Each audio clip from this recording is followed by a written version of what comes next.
Hey, hi, hello. Good evening. Welcome to the middle of the week. I hope you're doing all right. As for me, I'm making it through. I'll say might be, as far as weeks go, this might be on like the lower half of weeks, but it's not the worst week. So, I guess that much is going on.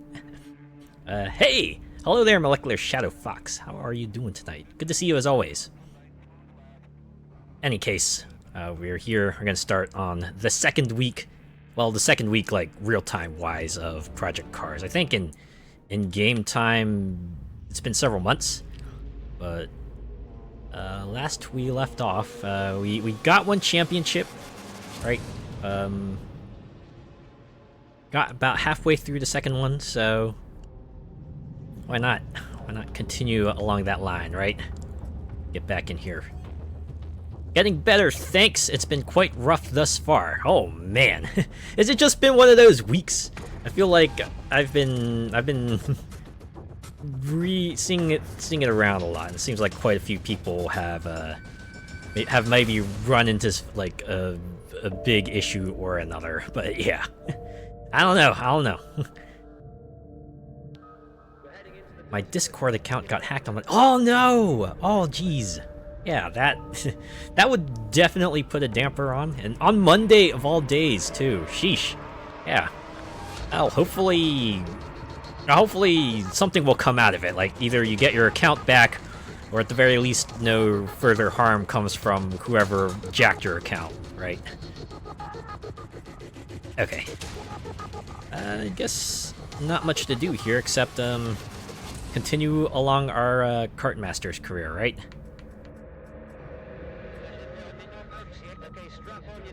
Yep. Yeah. That convo's going back to 2016 when I'm at my BF. Oh man. Yeah, that would be the big cost of it, right? The emotional cost, the kind of the attachment you had to it. It's like all those memories. You're just gonna have to. You're just gone now. If you can't get your account back, that's it. It really sucks. Again, hopefully Discord support will get it back. Hopefully they'll be able to get it back for you. I feel like if you got it back to 2016, there's enough of a paper trail to at least prove to them that, hey, yes, your account is genuinely jacked, and hopefully they'll turn it back to you, right? Paws crossed, yeah, same here. Fingers are crossed for you. All right, let's get out here. Go, go, go! Go. It's kind of funny because it feels like in the greater week there have been a lot of things to get excited about. Like, did anyone see the Nintendo Direct that happened on Tuesday? Yesterday, I guess. Right? Because boy, howdy, Nintendo came out swinging. That one, just a lot of games they announced that got people excited for good reason. I think the biggest one was Metroid Prime 4. You know, your usual one more thing they have to announce right at the end of the stream, the showstopper, as it were. And I don't know. I have mixed feelings about that. On one hand, hey, great, finally some concrete footage on that. On the other hand, maybe they announced that 7 years too early. Maybe they shouldn't have just flashed the title all that time ago and gotten people excited, and then left them in the dark for like that long of a time. I mean, I know they restarted development, right? They said they had the scrap plans and they brought Retro back on and like halfway through to get things back on track, and it looks like they might have things back on track, especially since they have like a concrete release date now. But still, certainly don't dig it when other companies just flash a title and then give us years of radio silence. I don't think Metroid Prime 4 should get a pass for that.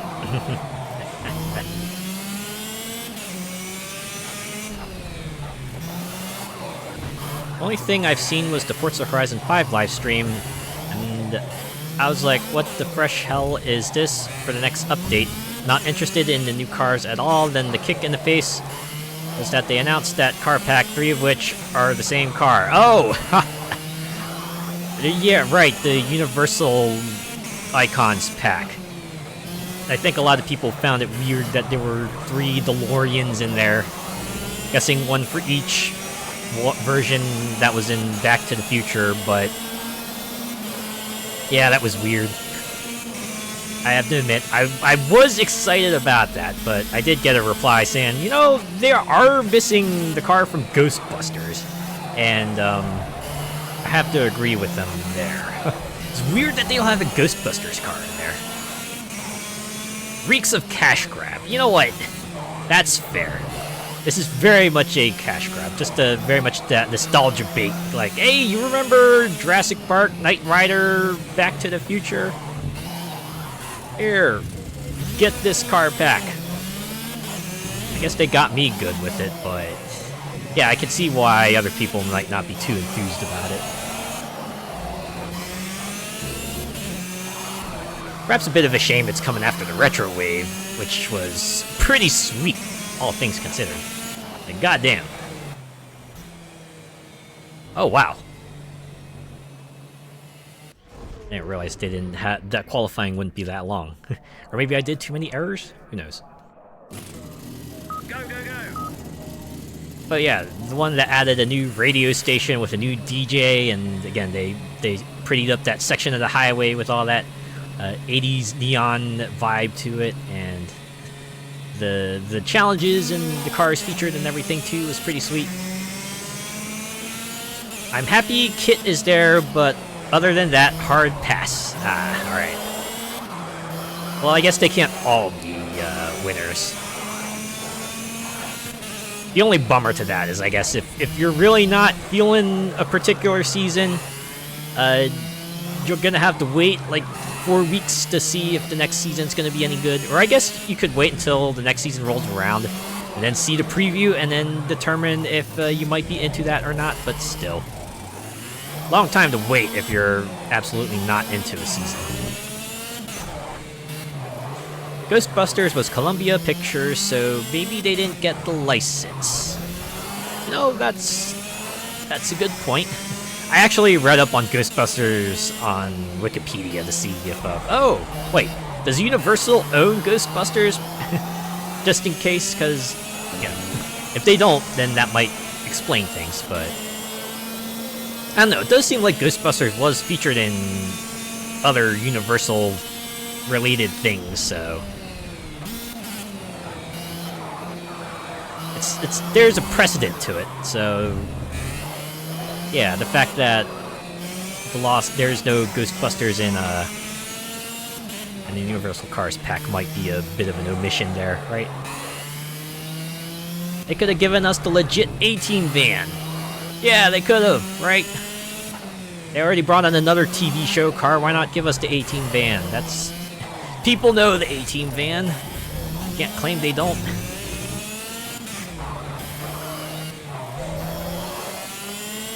Yeah, I guess as far as, like, references go, it's perhaps a slight step down from the Burnout Paradise movie Icons pack.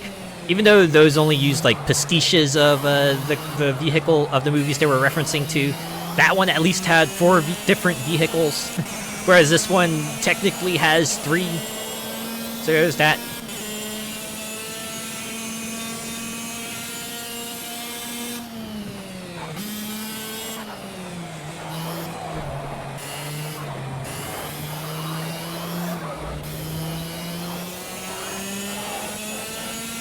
I am curious to see how the world map will change in the next season for Forza Horizon 5. Can't possibly live up to Retro Highway, but hopefully they'll have something decent out there, right?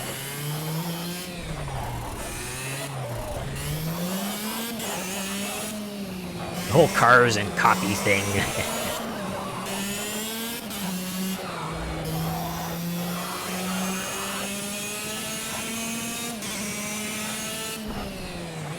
I'm trying to think what else they showed at the Nintendo Direct. Oh yeah, there was what is it? The Legend of Zelda: Echoes of Wisdom. I think it was like the first legit Legend of Zelda game that seems to star Zelda in the entirety.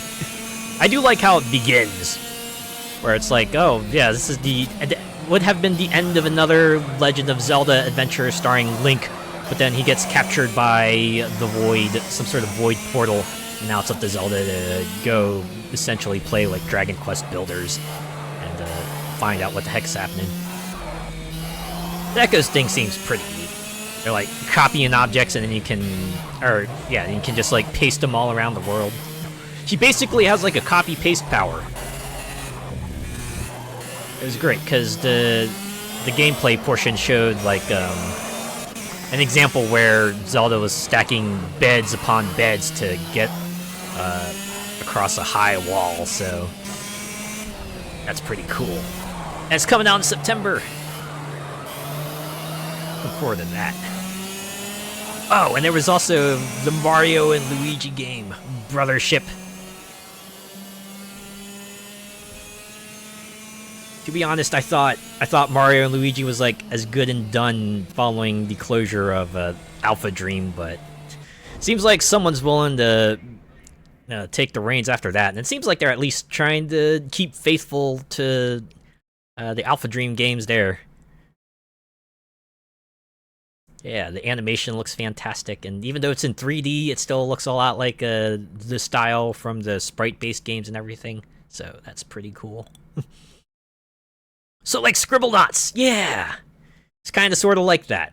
Granted, you don't have like the entirety of the English language at your disposal, but there's a lot of freedom with what you can choose to copy and paste, right? Like I mentioned, there's already beds, but they also showed like tables and chairs, and you can even like copy enemies. So Zelda's kind of sort of like a summoner of sorts. It's pretty interesting. Ooh, there was also the Ace Attorney Investigations collection. I think that one was noteworthy because they're finally bringing over the second Ace Attorney Investigations game in English for the first time ever.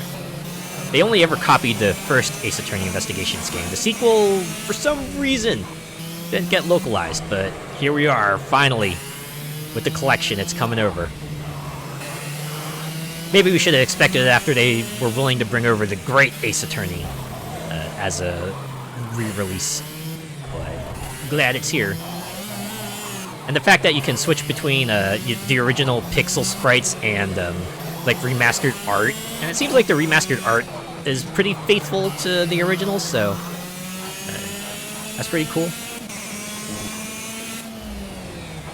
I did hear people say that there might be a bit of a contention because the game did get a fan translation, and apparently the names for the fan translation and the official translation are different, so that might take getting a bit used to, but admittedly I did not play the fan translation of Ace Attorney Investigations 2, so I'm guessing it will affect me less. I could do that power and copy-paste my wallet. Oh man. It's always funny when people like think of these superpowers and then someone else goes, yeah, what if I use my superpower to just like completely break the world in half? Just imagine someone with like, yeah, the power to copy-paste things is like, oh yeah, why not copy-paste currency? Or if you think of like Legend of Zelda terms, what if Zelda decided to copy like a rupee and then just pasted it like several 100,000 times?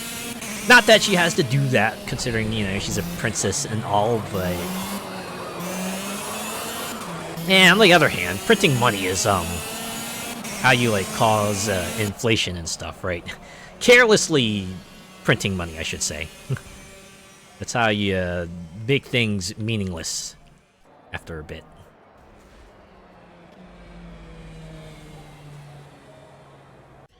Alright, off to race 2.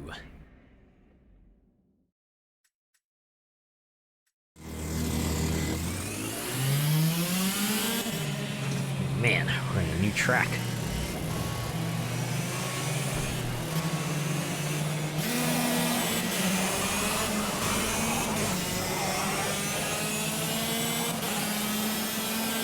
Shortcut to get a big gaming PC with all the bells and whistles. Oh yeah. Get one with at least the closest to current parts, because obviously having like the latest parts would probably make a significant dent in your wallet. So I'll settle with close to current.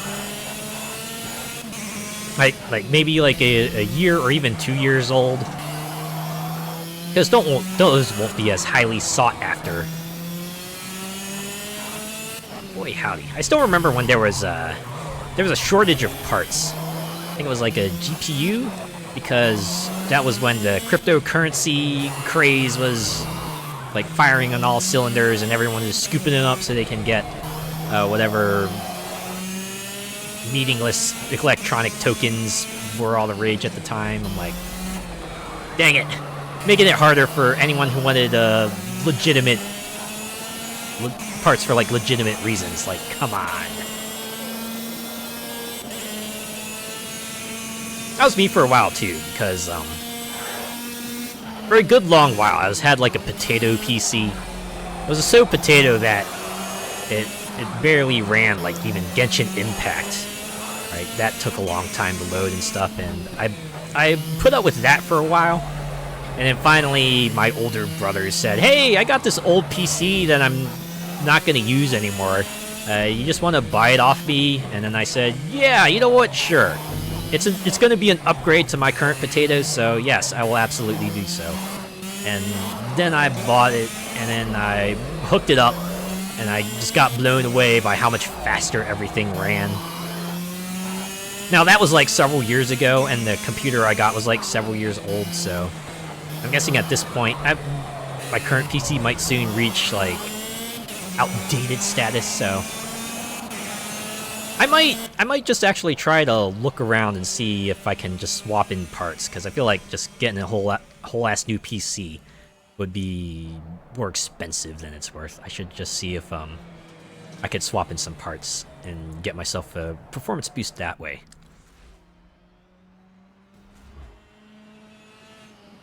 Yeah, during the pandemic, graphics cards were like gold dust. They were! Very rarely were they in stock, and if they were so overpriced that you would pretty much break the bank if you wanted to get them. Oh, hey. I am a champion. Look at that. Wait, do we really have just like one event left to wrap up the season? Huh.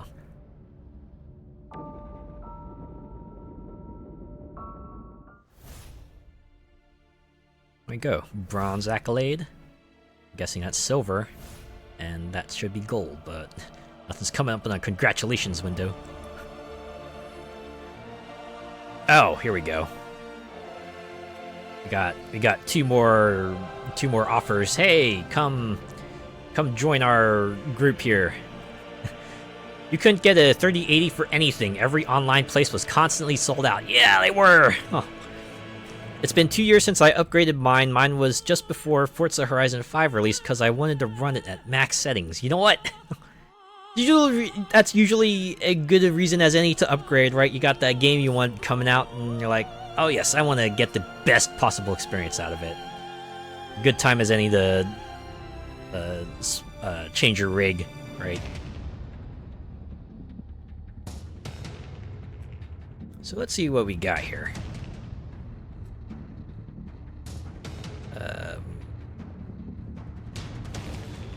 Rodriguez Racing wants us to drive for them in the TC2 UK trophy. Or we could join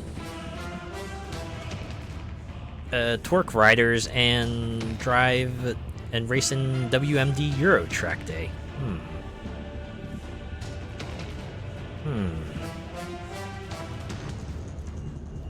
I am somewhat amused that the date here is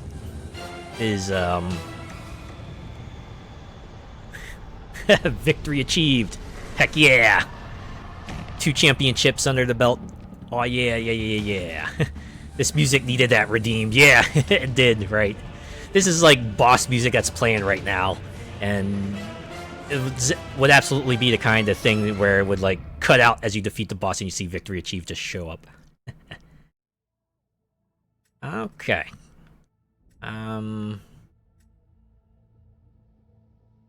Let's see. I am. Oh.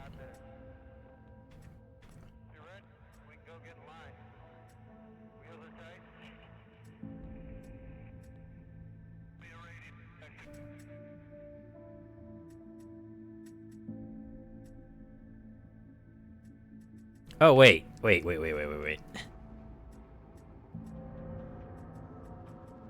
These might have been old emails. I thought they were like new invites, but nah. I'm guessing there's still kart races to be done here. Gotta go to UK Nationals. Alright, we can continue then. Round 1 of 3, practice.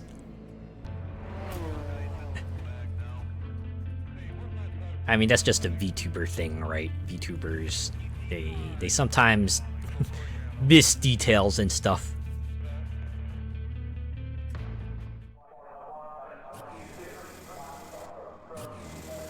Ooh, Alton Park, legendary course here. Ooh, is that so? Oh. Go, go, go! Home of the touring cars. And I'm here driving karts on it.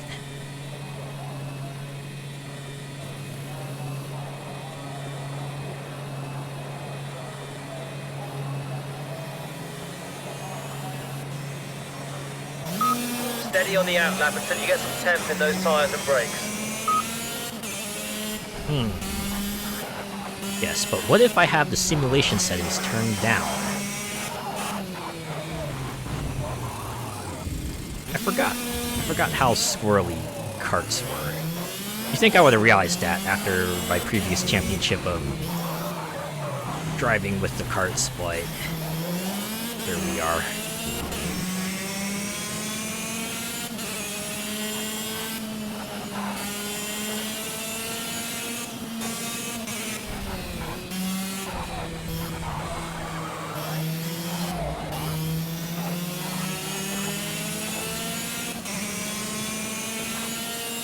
Oh yeah, there was like one more thing from the Nintendo Direct that excited me a lot. Looks as twitchy as an Arabian Stallion horse. Horses, man, they're interesting, very interesting. If you get a horse that is willing to like cooperate with you, it's all great. But if you get the one that's like super stubborn, it can be a bit trying. I remember the one time I got to ride a horse. I got to do horse riding as part of like an activity, and the horse I was on seemed to not want to listen to me. So the rider would constantly have to call out to me and go, "Hey, could you try doing this or doing that to try to get him moving?" Because I was with a bunch of other people and we were all kind of like in line, so I was sort of holding him up, and it was like, jeez, oh man.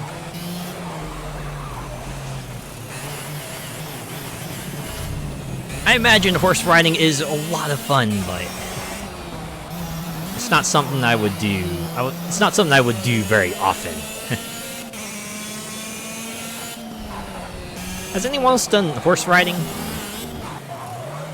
Like in any sort of capacity, just like a casual riding, or like a more of a horse race or anything like that?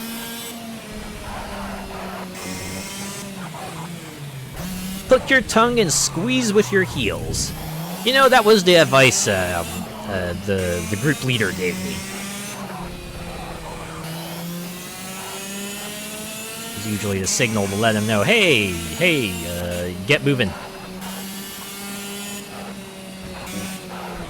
Yeah, I grew up in that environment. My mom used to have a horse when I was really little. Ooh!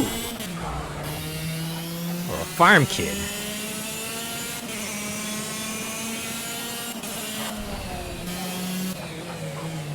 Oh, and we're in ad mode, so I will hold on to that thought for 90 seconds. Insert Jeopardy music here.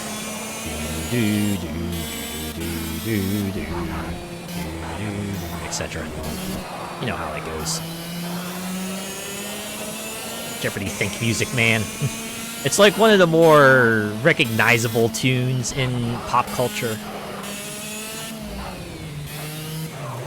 you have anyone who needs to ponder anything for some length of time, or you need like any sort of game show parody, that's the tune you would probably bring up, right?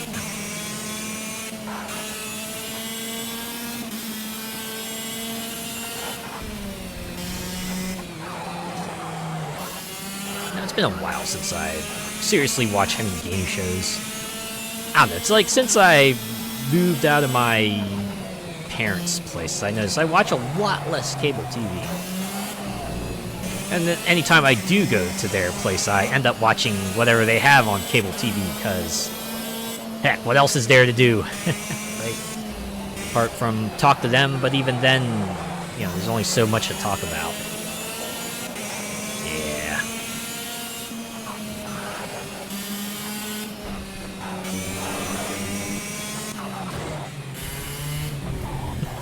The old game shows are the best.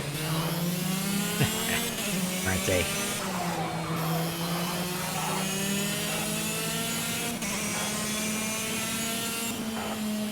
What the heck is this? I see there's been a redeem for Heavy Eats a Sandwich, and Heavy Eats a Sandwich is not popping up. Why is it that it's that, like, particular category of redeems that does not seem to want to fire at times? It just does not want to show up sometimes. Maybe you should just scrap it entirely.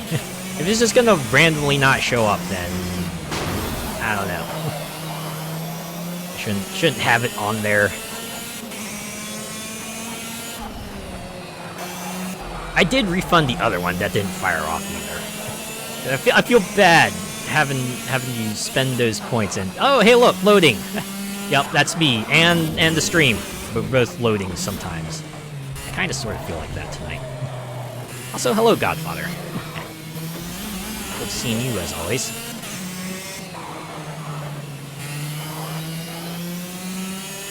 Pretty much a farm kid, yeah. Spent many happy hours at my mom's friend's farm. I always made a beeline for the tractors and farm equipment.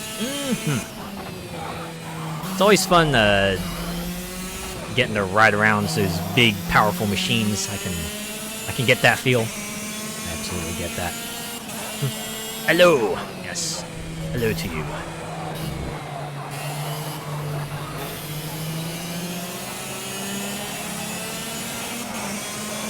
The petrol head in me started early. I can see that. It is cool. It is cool when you can kind of trace things back to their origin. Just makes you like, okay, so at what point? What is the earliest point at which I could realize that maybe I was meant to be like this? I would turn out this way.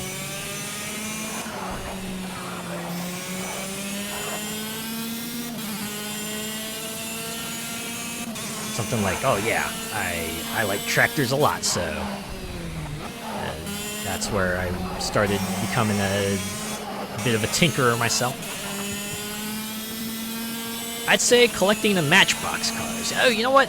It's probably a good one too. You start small, collect those little model cars that look really cool and stuff, and then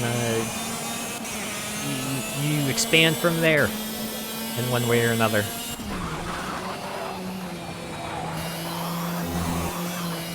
Some people get that farm experience, other people might get it from a garage, other people might get it elsewhere. Shop class, maybe.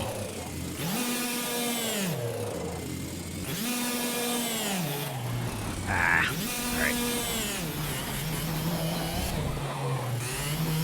Once a week with my pocket money. Ooh!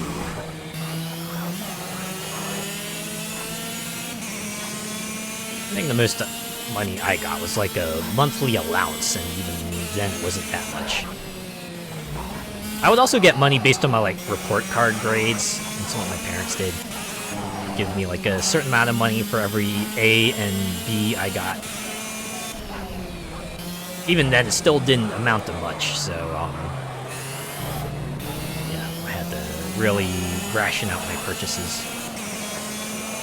Granted, they also bought things for me. They weren't like, oh yeah, you have to fund everything yourself. No, they would buy some things for me, provided it was within reason, of course, but yeah. But on a farm, there's so much cool-looking equipment. Yeah. My grandparents had a farm too, and they would occasionally, take us on a tour, the kind of stuff they would use, and yeah, they had all sorts of equipment. Granted, when you got a big farm and you're doing like a variety of things, you do need a lot of equipment to kind of handle the different kinds of things you need to do, but it was still really cool just seeing all the machines that they'd set up to do the one very specific thing they needed it to do.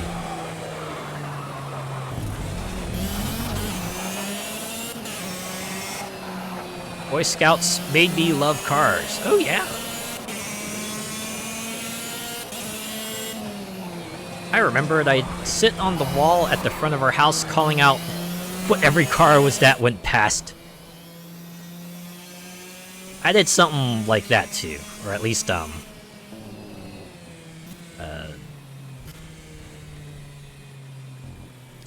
yeah. Whenever we were, like, driving on the road for trips and vacations and things like that, anytime I'd see an interesting car, I would take a look at it and try to call it out and see what it was. It was like that and license plates. If a car had like an interesting license plate, it was fun. A way to pass the time, I guess.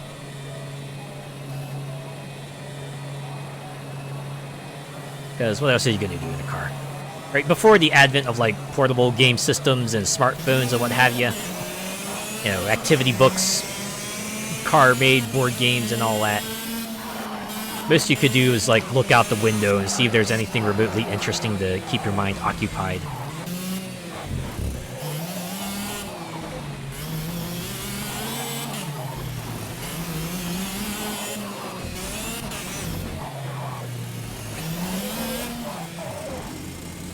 Okay, can I just restart this? I think I messed up too many times. Go, go, go! Would always give a thumbs up if a semi-truck went past and hope that they'd sound the horn. Oh! Oh. That was a fun time. I remember doing something similar, although, the way I would do it, and I'm not sure if this is like a worldwide thing, but we would make a motion that would look like we're pulling a cord from the ceiling, right? We would do something like that, because I think that's how trucks used to kind of blare their horns back in the day. We would do that, and maybe hope that the truck would kind of blare their horn. And sometimes they would do it, sometimes they just wave at us. And it was a fun time. Oh yeah, I've seen that before. Ah, okay. At least it's recognizable outside the U.S.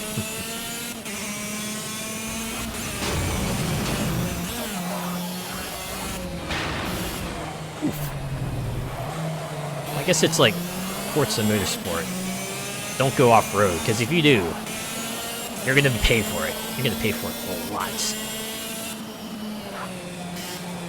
The pulling the toilet chain motion. You know what? Yeah. It's exactly like that, yes.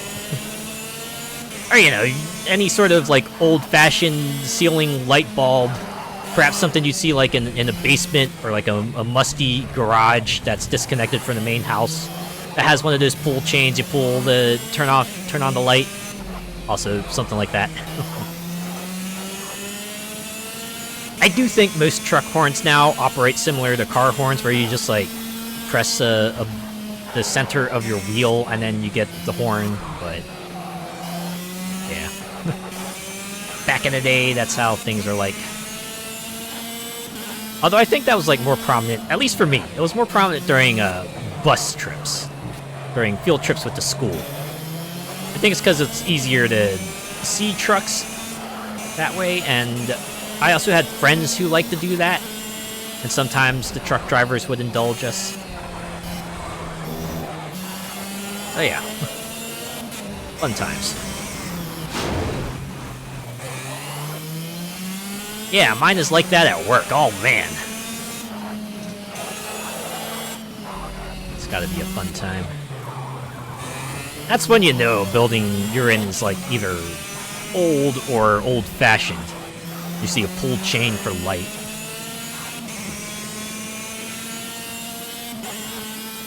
If it's not like one of those artistically designed lights, or one of those lights that's attached to a fan, or something like that. Yeah, I remember being in a house that had one of those like combo decoration fan light ceiling things, and it had multiple chains, one that adjusted the fan speed, and one that turned the lights on and off. Got confusing at times.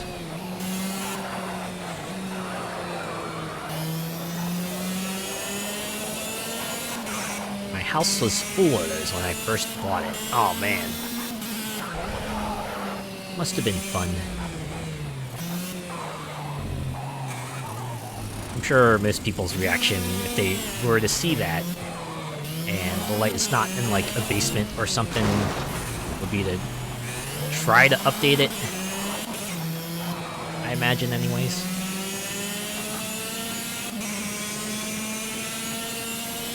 Change it to like a light switch or some sort of remote or something.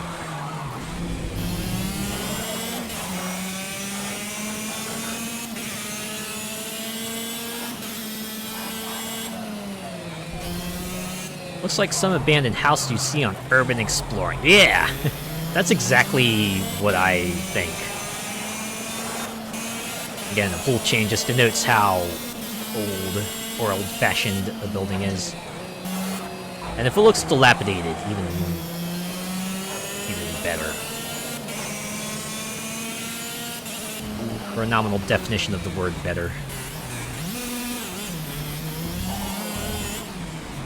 Ah, jeez.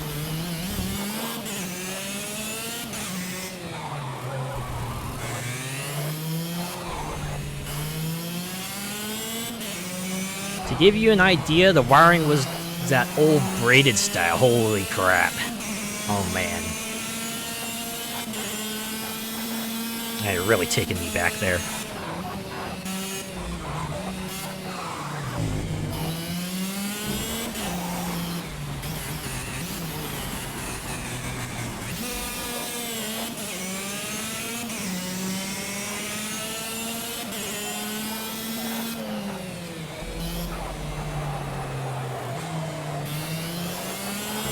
Not surprising it was built in 1895. Yeah, absolutely not surprising at all, but certainly still gives it that certain feel to it.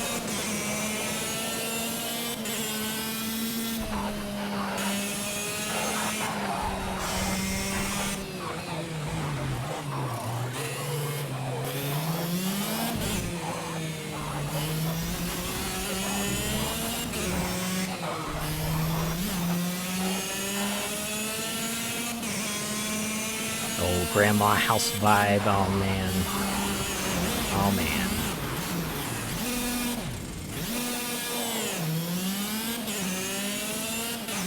That was also pretty much my grandparents' place. Along with the farmhouse, or along with the farm, they also had a similarly old-fashioned farmhouse. And they definitely had the pull chains for the lights and floral wallpaper for days. Yes, they absolutely had that too. It was either that or like green and pink and yellow everywhere, and also like carpeted floors and rugs and that ever-present musky smell to like everything. Oh, and a stone fireplace. Can't forget like the stone fireplace.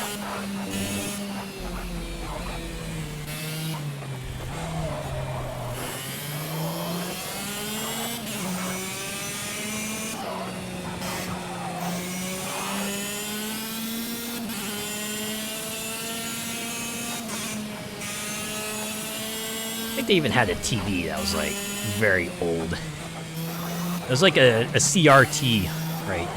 Long after CRTs, went out of manufacturing, they hung on to theirs They kept their VCR tape player with it too.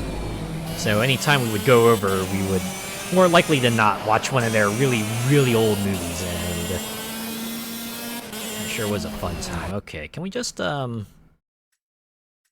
skip to the end of the session? There we go. We'll continue to the sprint race. I think 6 laps is enough to establish where we're gonna stand in these races here.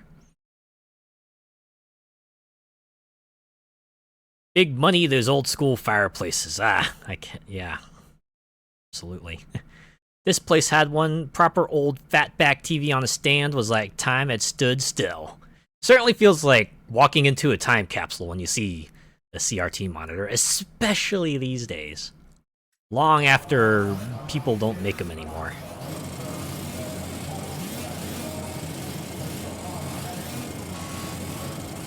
But yeah, imagine.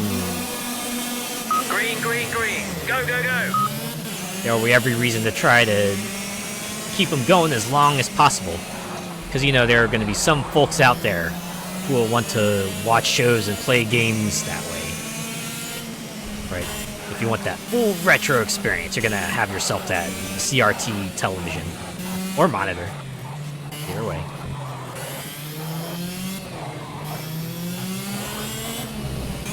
If you're lucky, the old white ones with the green text on screen. Oh my god. Yes. Yeah, I remember those. I think one of my TVs was actually like that. Yeah, you would switch the channels and you would see like that green number appear in the corner to let you know where you were at, or like if you were on a video channel or something similar.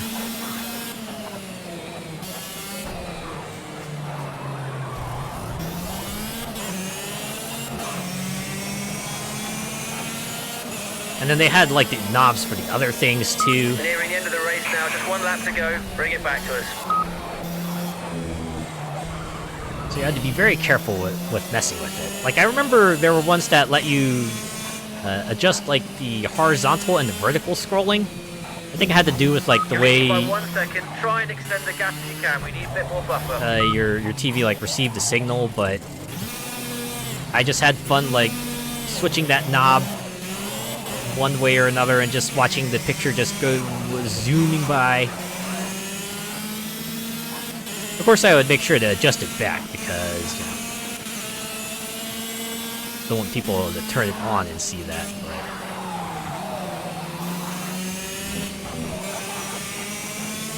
Or if you like went to a channel that you weren't getting a signal for, and you would just get that that white snow and that sort of sound too that lets you know that you're not getting the signal.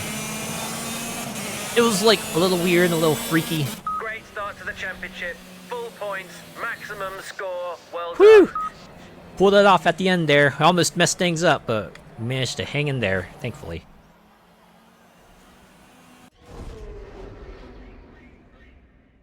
Get that roll on. Yeah, right? They were paying to get a Mega Drive hooked up to with the RF box and switching the volt thingy and all that. I'll call the green. Yeah, hooking things up was a bit more complicated back in the day.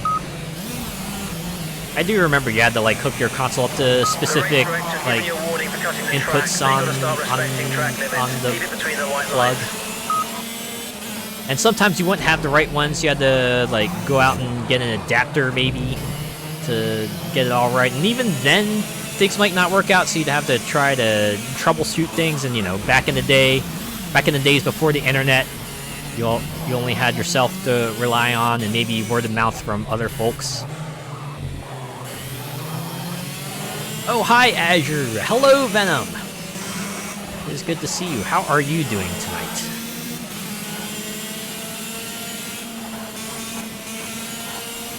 Even worse if you had the whole set, Mega Drive, Mega CD, 32X. I do remember seeing memes of that. That's our second warning for cutting the track. Okay, can I just want to... I'm gonna restart this, holy cow. I really bungled that one. big chunky power pack for each thing. Get ready now, the start is coming. Were surge strips a thing back in the day? Cause Green, green, green. Go, go, go. that had to have been like a electrical hazard after a certain point, right? Like, there's no way you could have had like all those plugs together in a close location without having some sort of like fire hazard going on there. Nope. Oh man, that makes things even more complicated because then you have to get like extension cords to try to hook them up to different outlets. You know, that would be fewer outlets for you to use for other things that you might or might not be using for things, and yeah. Still astounds me, like the sort of weird Gundam system you could create with the Genesis and all the endless add-ons they had. Like, sheesh. I think someone actually did like an actual build of it just to show how absurd it would look. Fun times. Fun times. You're on the final lap. Great, and you? I am doing... I've done better. Certainly not the best week, but it's not the worst week either. I'm making it through. And I think that's what counts, right? Right?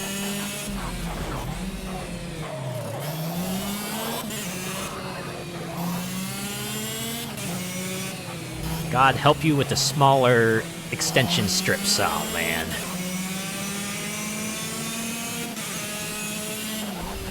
We had one of those cube-style plug thingies that would plug in the wall that had a socket on each side. Oh, okay.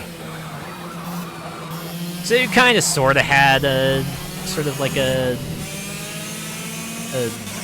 multi outlet extender of sorts. This came in like a different form. The fact that this go-kart has a radiator the same size as both my cars is pretty funny. You know, it's they gotta vent all that power coming out of it. Alright. Oh, I'm first, so... Oh. Yeah, I probably lost a few points because I didn't get fastest lap, but you know what? That's fine.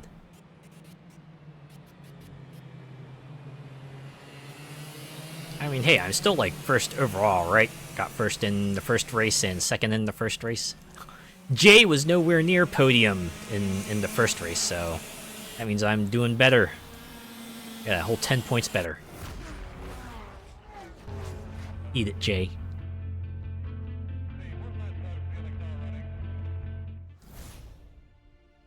Ooh, an invitation email from Jet Dog. Still have 2 of those for my TV, satellite box, DVD, VCR. Oh, man. Great win out there. It was well deserved. Great qualification.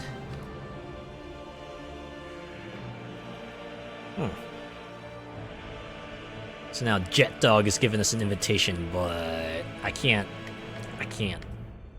accept it yet.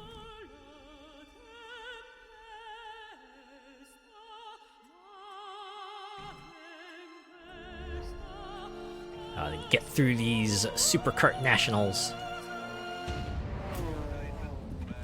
Bad weeks happen. Yeah, it can't all be bangers. You just gotta make your way through. Right? Just, whatever hand you've been dealt, you gotta play those cards and then hope your next hand goes by better, right? Victory for Azure Redacted. You know, I forgot to look up if Project Cars does like the whole filtering for swear words thing in your name. I imagine that has to be it. Has to be the thing where, oh, wait, we detected that you might have a bad word in there. Haha, we're gonna put asterisks all over it.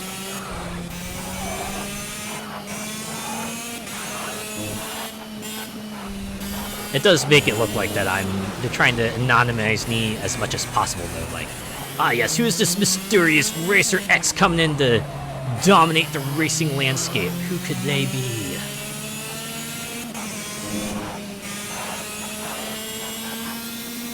Or this is like someone going through the records long after the fact, and the officials have struck my name from all the records because I was that much of a shake-up to the scene, I guess. I don't know.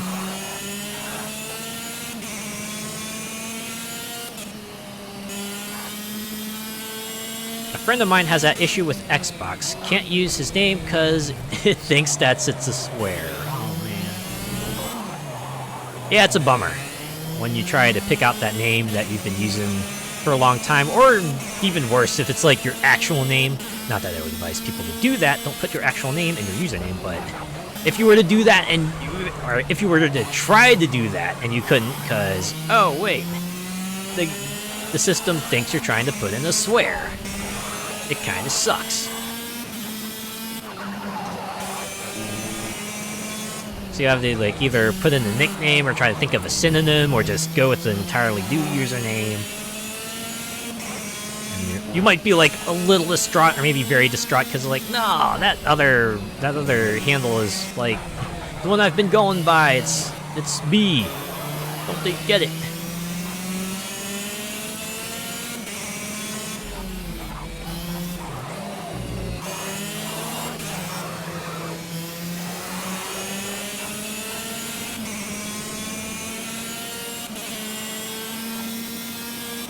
Surprising, really, when I see some gamer tags and free roam in Forzas sometimes. It's a bit of a double-edged sword. Sometimes it feels like it's going way too far, and other times it feels like it's not doing it enough.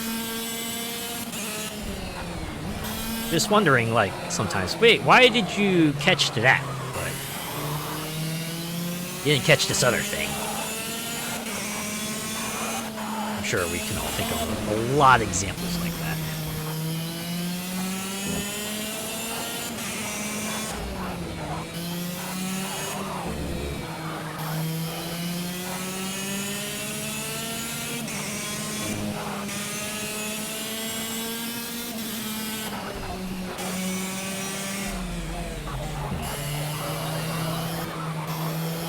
I've been informed by Twitch that we are about to enter ad mode in like about a minute. Just to let you know.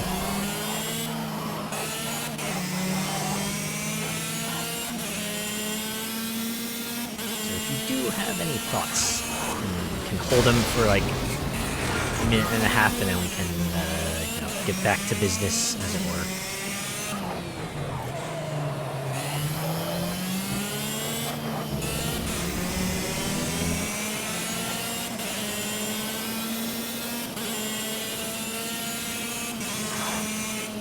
Wow, that explosion of kart parts. That was like the most significant crash I've had in this game, and I was just say it's a really good thing I have damage set to cosmetic, right? Boy, howdy. Can't imagine what this vehicle would have looked like if I had realistic damage on.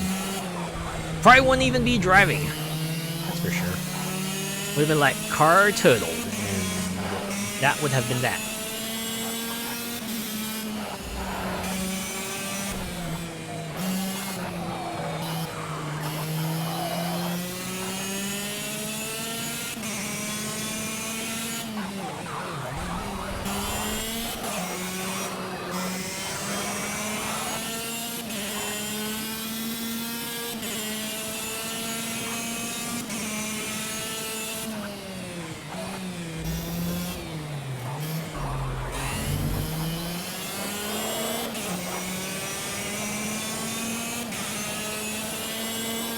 That URL works.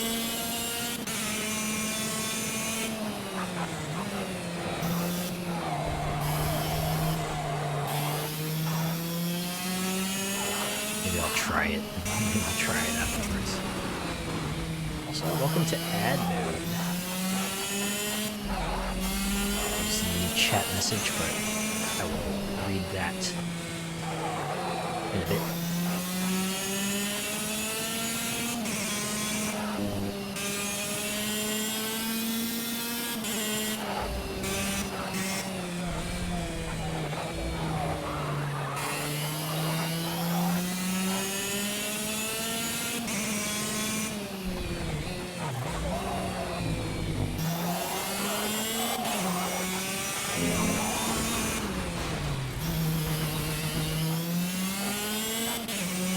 Yeah, I'm really not the best driver.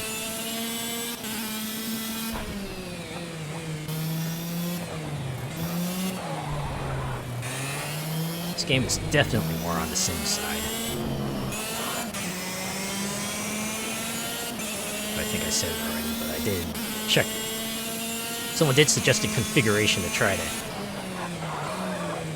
kind of make it a bit more like other driving games, so I tried that. It seems to work for any car that's not like a kart, so hopefully the next season I go into, they'll offer me a non-kart division, and I will jump right into that. So, welcome back from Adland. After some research, the word gal with no E at the end can be seen as a racial slur. Maybe that's why. Oh, huh. Really? Must be in another language.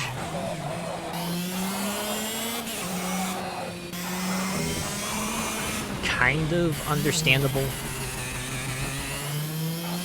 A little bit frustrating, but I guess I get it.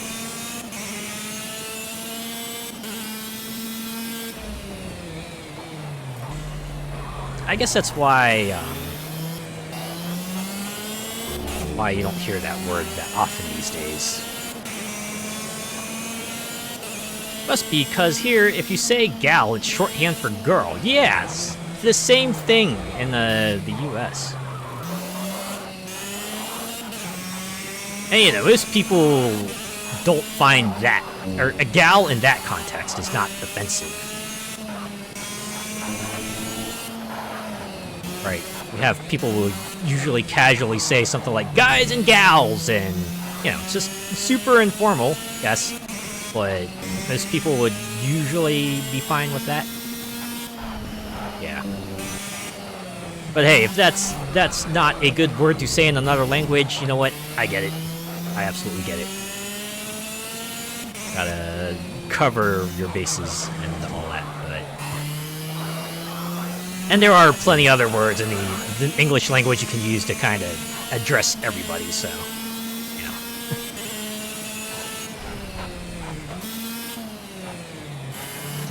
Every MC ever has said guys and gals, right? Esteemed guests, ladies and gentlemen, folks, everyone present.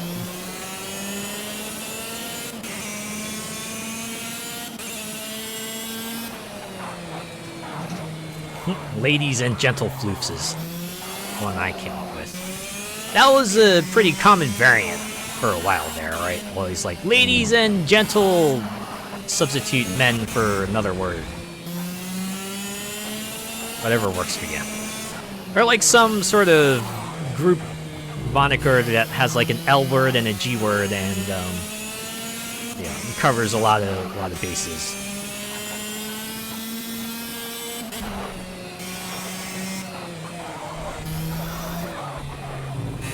Although I do know these days with you know, non-binary genders becoming more recognized, some people have been trying to use just more like general group designations to kind of include everybody, which is where you get things like esteemed guests or folks or to all my fans, you know, things like that.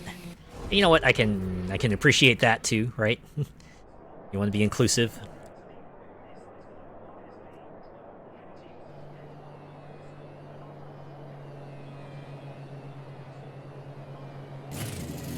Go, go, go!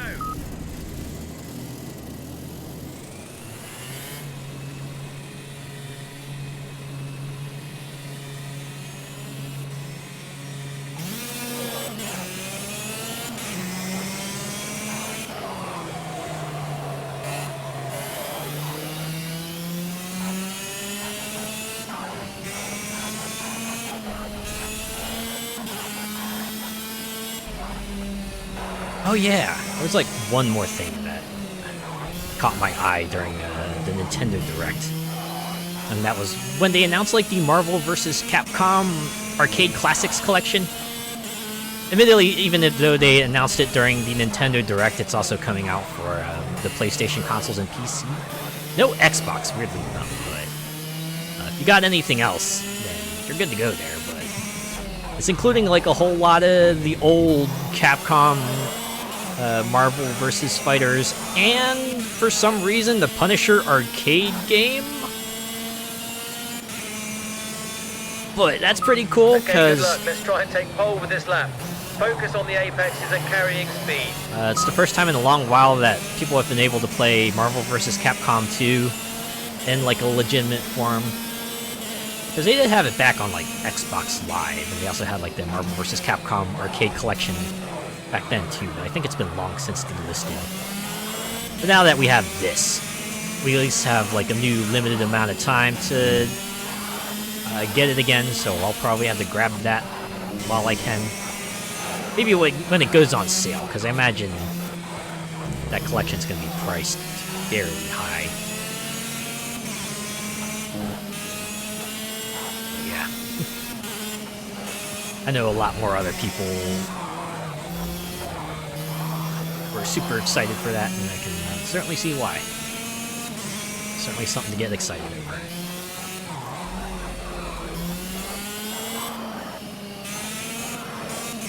Response from Quora.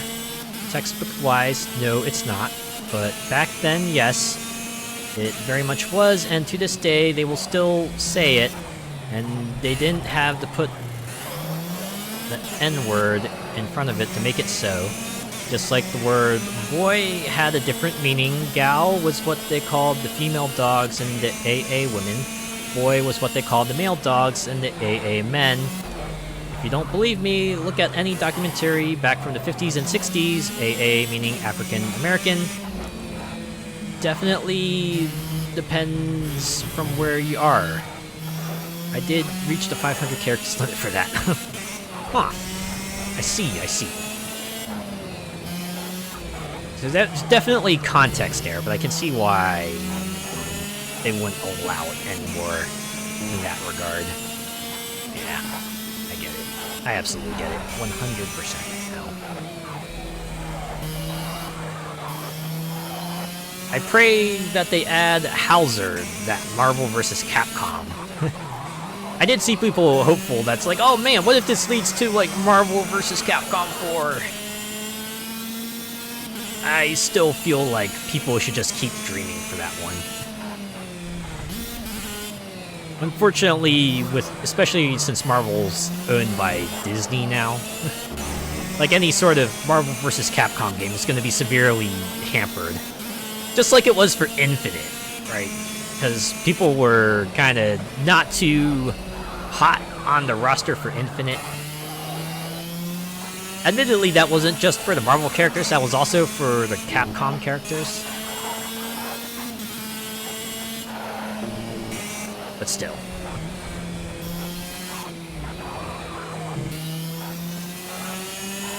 I think what I'm really hopeful for, this is going to make me sound probably hypocritical, but between that and Terry and Mai becoming DLC fighters for Street Fighter 6, maybe they're paving the way for Capcom vs. SNK 3, or at the very least give us like Capcom vs. SNK 2 remastered. Or like a Capcom vs. SNK collection. Give us like, you know, Capcom vs. SNK, Capcom vs. SNK 2, and SNK vs. Capcom in one package. That might be cool. And have that pave the way for like Capcom vs. SNK 3. I'm pretty sure if they announced that, they would have the same impact with when they announced like Marvel vs. Capcom 3 like all the way back in the day. You know, it's just the time gap and you know, all the people who just really want it. If they were to announce it and make it real, there would be a lot of people out there who just lose their goddamn mind. Can be assured of that.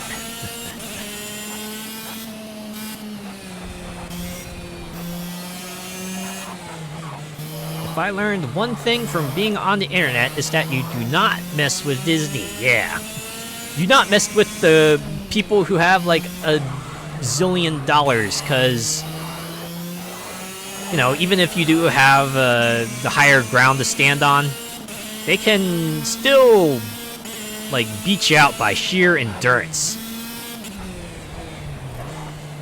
Not just monetarily, but maybe also, you know, like mentally, time-wise, and just from like a general human standpoint.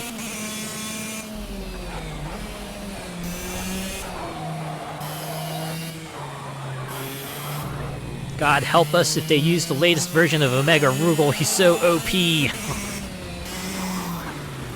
Talking about from like King of Fighters 15. Also, if they do another Capcom versus SNK, they better add my boy Ignis. Might as well add in all the boss characters at this point. And just add in all like the Street Fighter boss characters as well. That way you could have like your Capcom versus SNK Rogues Gallery to take on the combined Capcom versus SNK Heroes roster. That might be fun.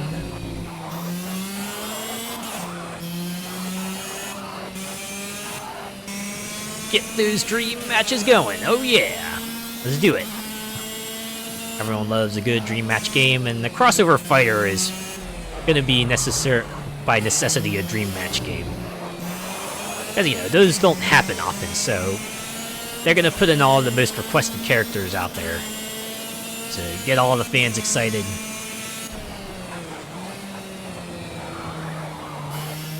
So if that means they're going to toss in all the bosses, so be it.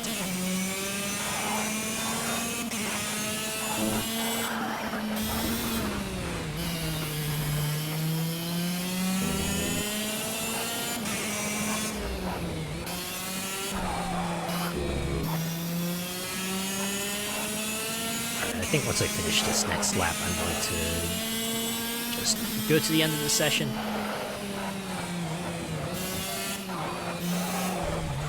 think I've proven myself enough here.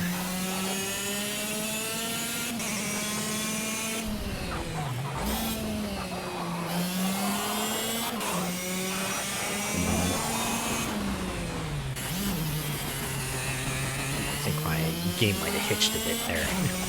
Felt like I might have skipped a few frames. Oh boy. This is a 2015 game, so we shouldn't have that much problem with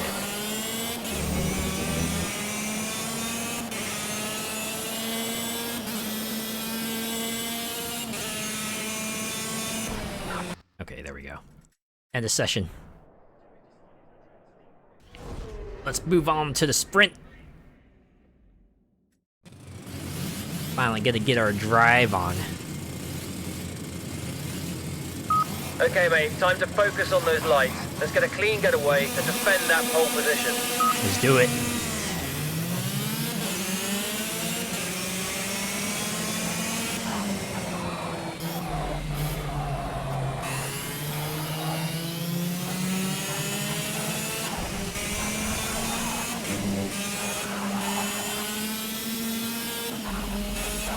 Wish Capcom would bring Rose back, and not just as a cameo character like they did in Street Fighter V. Oh yeah, you want her to be like involved in the story and everything.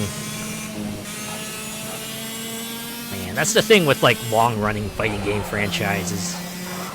You get so many characters, and you can't possibly give them all that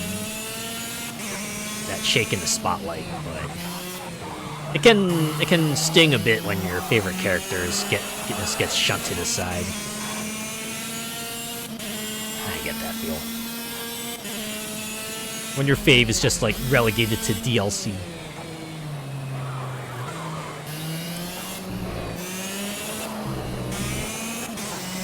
So it's like a slightly better fate than, you know, just not appearing in the game after all. Gap to V2 is 7 seconds. That's what we like. Like, could you imagine, like, say, anyone who's like a fan of Crimson Viper must be like right now? Last time you could play as her was in Marvel vs. Capcom 3. She didn't even show up in Street Fighter 5. Had some people hopeful that she might appear in Street Fighter 6, especially with the revamped mechanics and everything, but she didn't appear in year 1, she's not appearing in year 2, but you know, Street Fighter games tend to have a pretty long tail end, so there's still hope.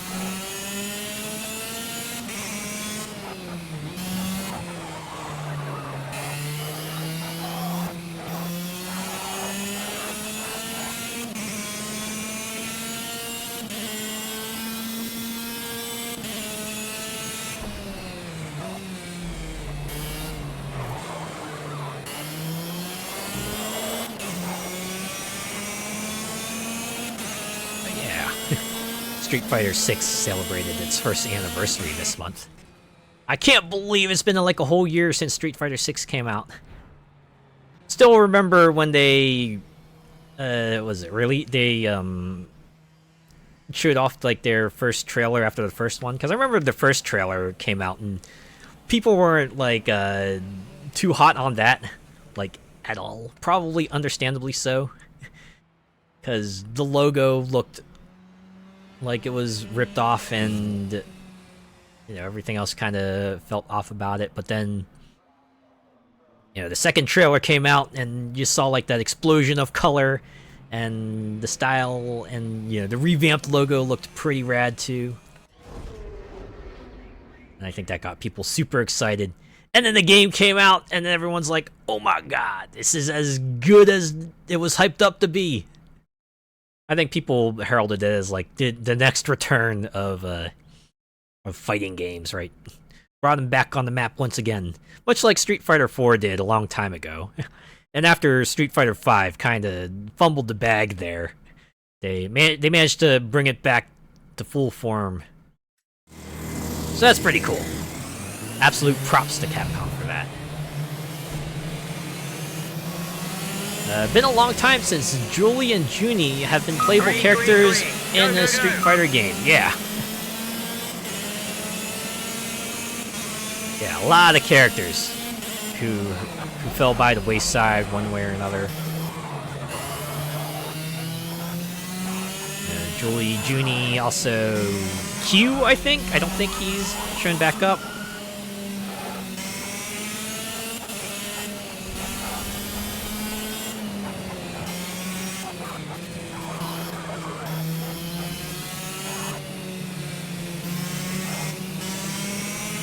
Or 12 Eater, I don't think. Or, you know, a bunch of others, too. I think, Elena. Well, she was DLC for Street Fighter 4. But I don't think she showed up in Street Fighter 5, but she's finally coming out for Year 2 in Street Fighter 6. So that's cool.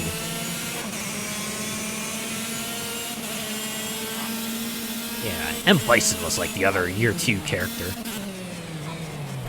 I know there were some people who were bummed that half of the characters coming out in Year 2 would be guest characters, but I feel like if they were going to have any guest characters, might as well have them be like the most iconic characters from another franchise, so... Keep pushing, keep the gap.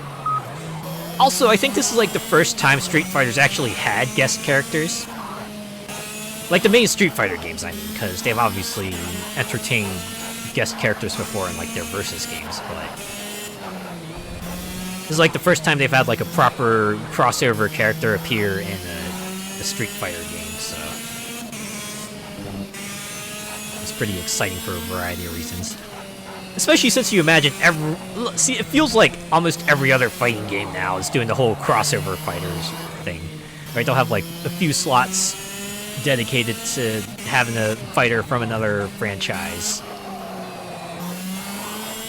Right, like Granblue Fantasy versus Rising had 2B as a crossover character, and then yeah, a lot before then. Mortal Kombat 1 had a character from The Boys, and what's the other one? Invincible? job. You were the Yeah. best out there today. First class. M. Bison is my guy. I felt like it was not a matter of if, but when for when they would be bringing in M. Bison into the game. Like, him and Akuma, which was a Year 1 DLC character. Another way to draw people in, too, right? If you say, oh yeah, our Year 2 pack is going to include M. Bison. Even if M. Bison was like the only character people were looking forward to, they might get a pack for that, so... There we go. Round 2, race 2, finished. Guess this means we have 1 round to go. Ooh, Dark Nitro is giving us an invite.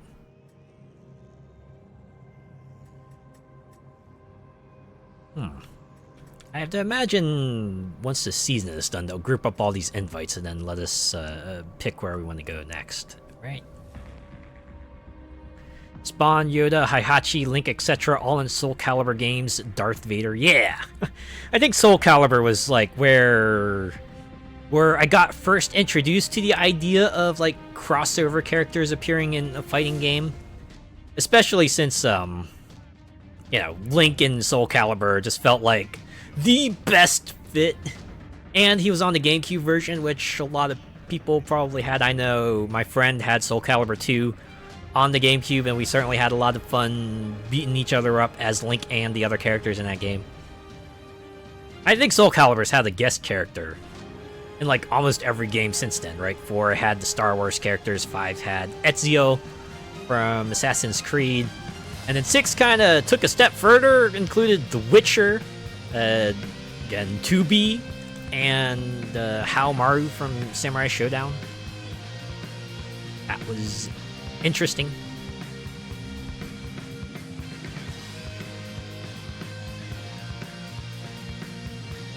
I wonder what would happen if I would just simulate to next session qualifying. How would they determine my position and stuff?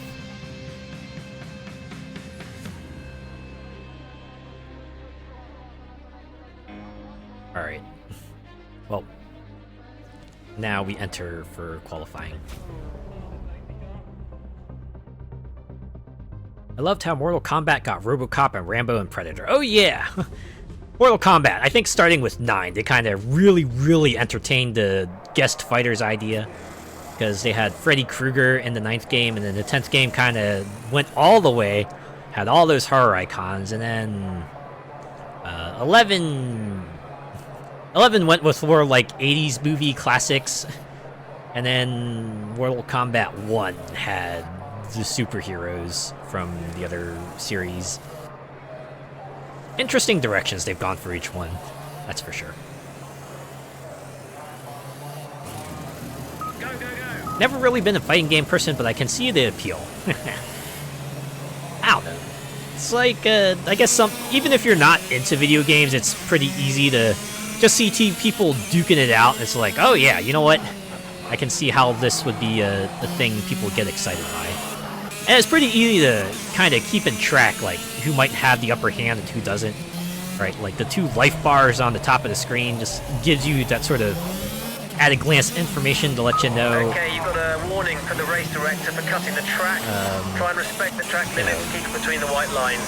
Who's closer to getting the win and who isn't. Street Fighter 2, the Champion Edition on the Mega Drive, got me on that fighting game rabbit hole. I think for me, it was Mortal Kombat, actually. I remember playing Mortal Kombat back in the day, man. That was pretty fun, because, you know, you got these people who were shooting ice beams and spears and bicycle kicking their way across the screen, and Okay, get ready. and lightning teleporting. It was crazy.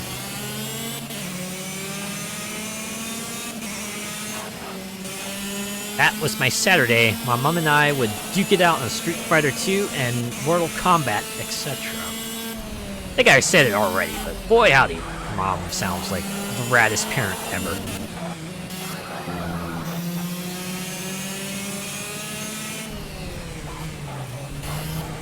played the hell out of X-Men Children of the Atom. Oh man.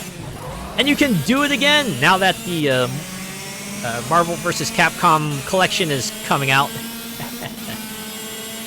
And Eternal Champions. Well, I'm not sure if you could do that. Maybe if, like, Sega's little retro revival initiative eventually reaches that. Man!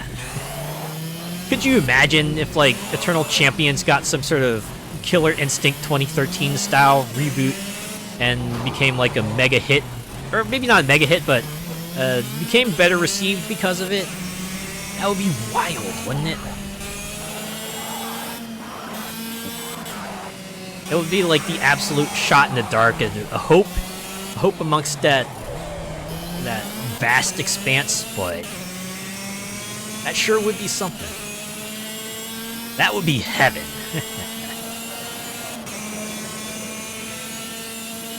I guess it would be like the same way Doom 2016 followed, I think, Doom 3? Right, just like Doom 3 was like a bit more survival horror, and then, you know, people thought maybe this is the direction Doom would take, and then, you know, people played the single-player mode of Doom 2016 and was like, oh wait, this is actually freaking rad. I guess it's the difference there is that Doom had something of a pedigree they could come back to, whereas Eternal Champions was a one-off, so not like there's much to come back to there. But still, a game that manages to come out and be rad would be interesting.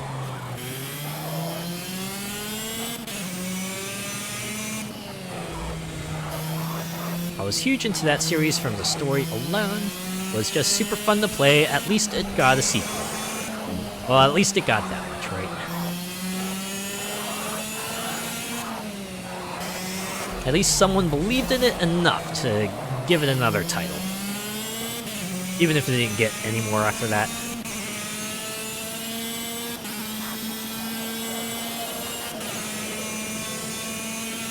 And it's always an exciting time when you see, like, game title 2.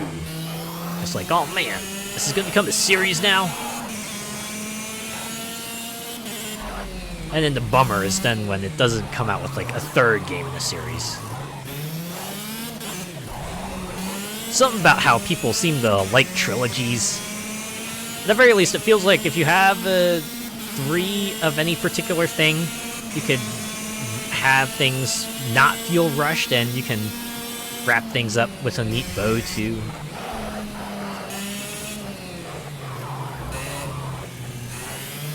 Made it better because it was on the Mega CD. Ah, yeah. This is the kind of stuff that's only capable because we have CD technology. Oh yeah. Also, we're about to go into ad mode once again, so prepare yourselves. You know, I should have expected that coming over that bump. I don't know what else I was expecting there.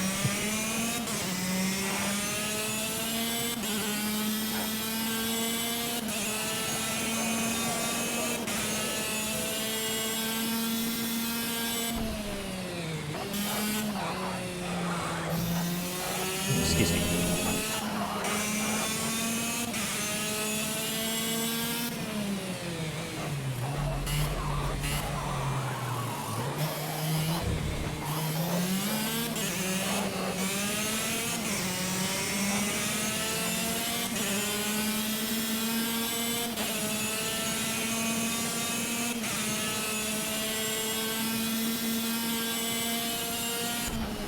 There it is, ad mode.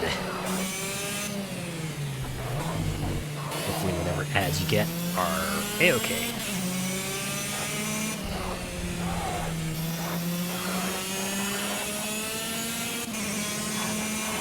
I think there's a new anime season that's going to start soon, so I have to imagine that maybe Crunchyroll's probably got a couple of ads in there. I have to admit, there is one series that I might actually check out while it airs, called Senpai as an Otokonoko. It's because I read the manga of it, and And as you might expect, it's largely because one of the main characters in that series happens to be a cross-dresser. Or at the very least, non-gender, or at the very least, gender non-conforming. Right? Because they're male at birth, but they like dressing in the female school uniform. But the one thing I can appreciate about that series is that it doesn't treat the the premise of it like a gag like most other series tend to. It actually treats it like a bit more seriously, and I actually think that's kind of cool. Not that there's anything wrong with, you know, doing it as a hee-hee-hoo-ha-ha funny bit, but at least I appreciate it when someone explores it, the subject in a bit more depth. And I'm eager. I hope that the anime adaptation will do it justice.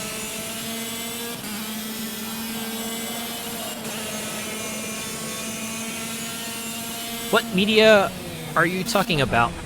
Oh, I was talking about one of the anime adaptations that was supposed to come out this season, called Senpai is an Otokonoko.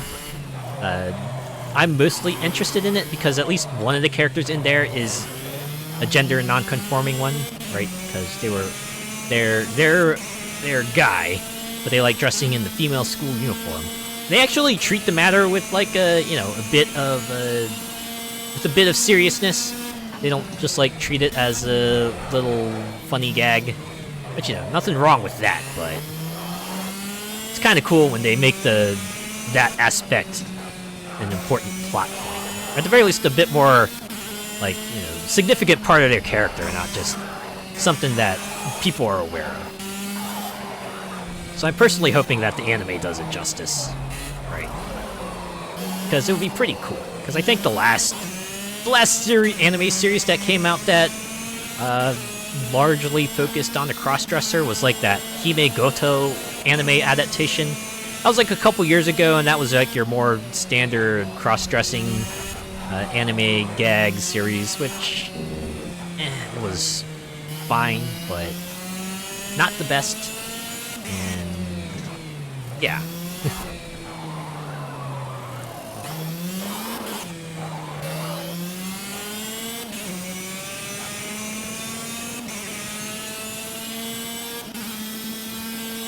That's a question to ask. Do you have any anime you're looking forward to this season? I imagine most people might not. At least when I ask around, it seems like most people are like, yeah, it's been a while since I've caught any anime live.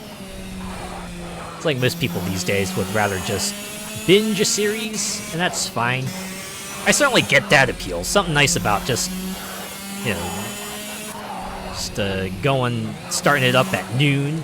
And you're like, yeah, I can do this in a day. Especially since most series tend to be like 8 to 13 episodes in length. You can get that done in a day and then go on with your life. Right, you get the complete package, and that's pretty cool, right? I certainly get the appeal of that too. Heck knows, I've definitely gone back to an old series and then just found myself binging the whole thing.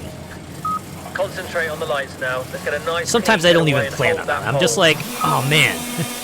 Okay, maybe one more episode. And I watch that episode and I'm like, okay, maybe one more episode. And then I go, okay, maybe one more episode. And then next thing I know, I've gone through the entire series, and also it's dark outside.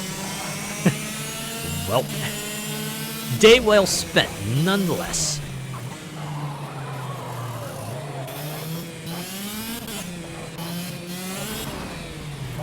I'm waiting for another series of Beastars and Series 2 of Sasaki and Miyano.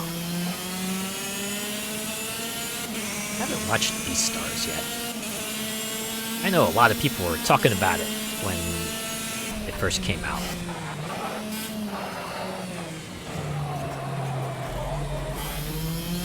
It's called the box set effect. Yeah. I mean, when you got it all there, right? You got it all there on your fingertips.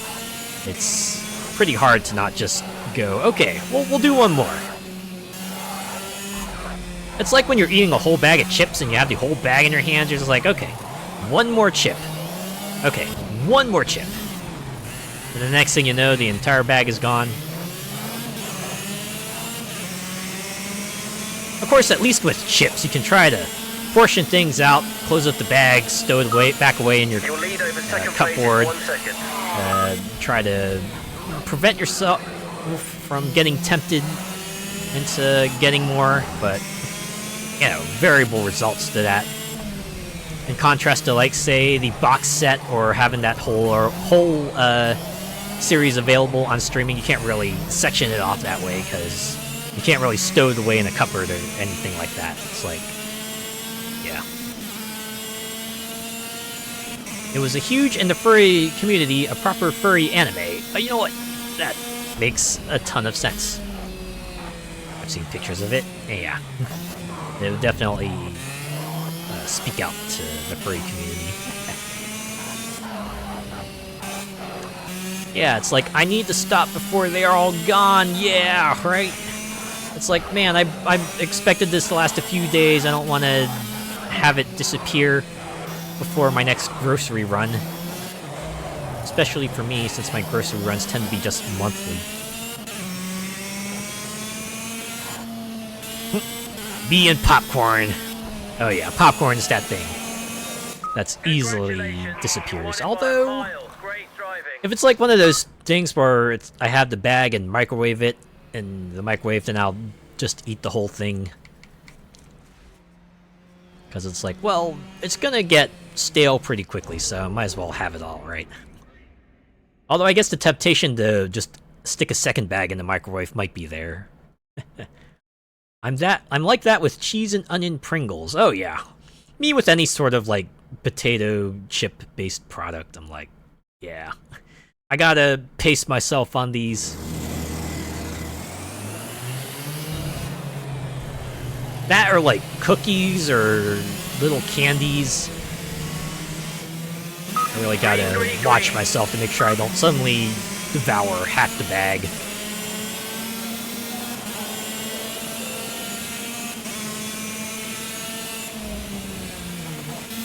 It's like, again, I gotta stow it away. I gotta stow that bag. Take a few pieces out, stick them on a plate, and then put the rest away. And try not to think about it again. Or, you know, if I really need to consume something, maybe just, like, pour out a glass of water and drink that. I don't know, maybe that will satiate me for a bit. Provide me with subsistence. Haribo gummy sweets, oh my god, don't even get me started with those. Any sort of gummy related candy is like a big weakness of mine. It's why I will usually get those boxes that have them in packs. Right, I'll get like those family-sized boxes that has like, I don't know, 40 pouches. Because that's an easy way to ration yourself. You can just be like, okay, I'll get 2 pouches for today, and that's it. Save the rest. Behind you. Let's keep in there. Don't eat anything else. My god.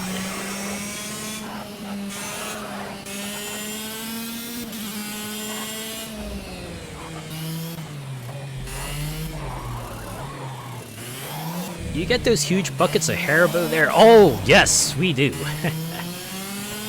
Anytime I go on Amazon, I'll usually see something like, oh yeah, you could get like a whole 5 pound, okay, maybe not 5, but like a 2 pound container full of like gummy bears. And I have to admit, the temptation was very much there to just go, yeah, let's just freaking order 2 pounds of gummy bears. I haven't done it. I feel like if I cross that line, there's no going back from that. I'm just gonna be like ordering 2 pounds of gummy bears every month from then on.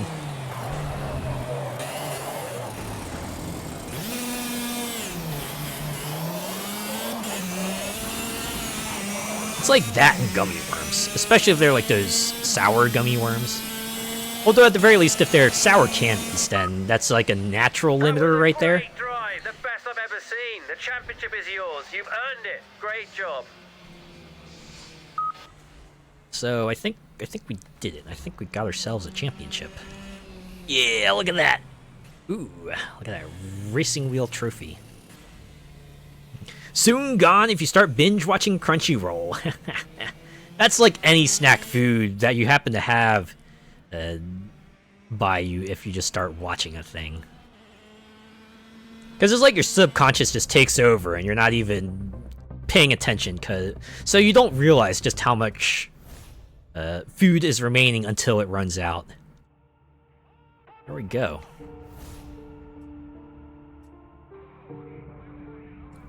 We got another invitation.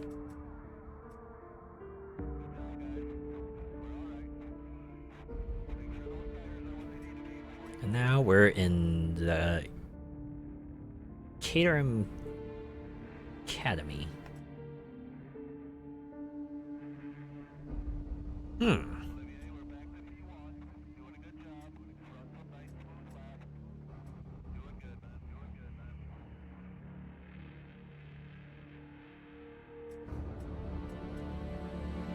Alright.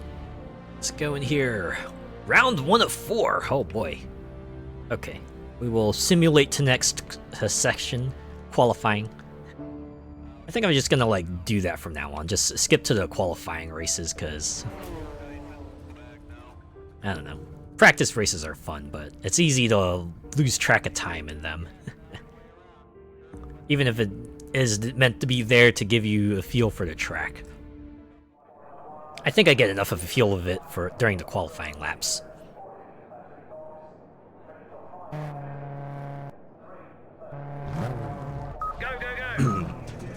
Whew, excuse me. Sometimes I'll snack on those big portobello mushrooms while watching something. Just eat them raw. Oh.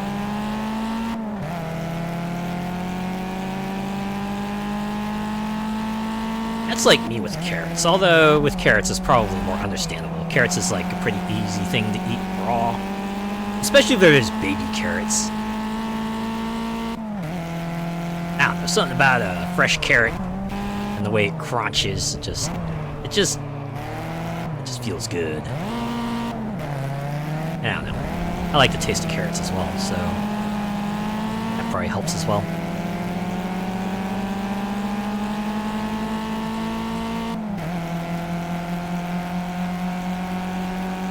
Or those watermelon slices. Oh man, yeah.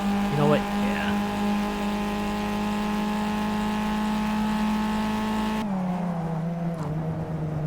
The unfortunate thing for me, it's like, as much as I like watermelon, I feel like I can only eat so much of it before I start getting nauseated. I don't know why. It's a bummer too, because I do enjoy eating watermelon, but I can only have like maybe one slice or two before it's like, okay, take some time off of it, or I'll go eat something else.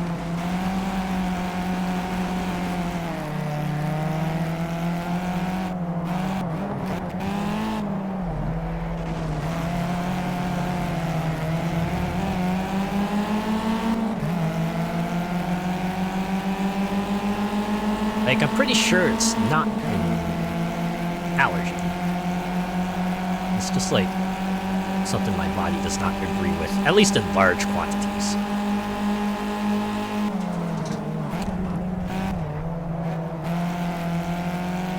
Seeing folk drop the whole ones, getting them out of the trolley at the supermarket checkout. Oh, you talk about like it just like rolls off and then hits the ground, and then I'm guessing it just like explodes everywhere.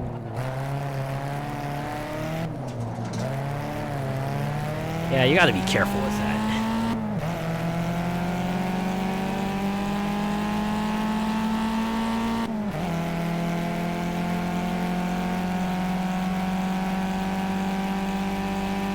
They pick it up and it drops and just splats. Oh yeah.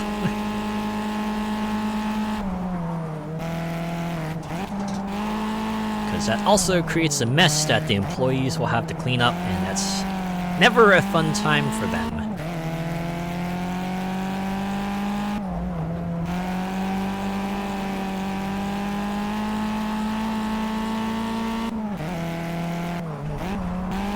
Yeah, watermelons. Heavy!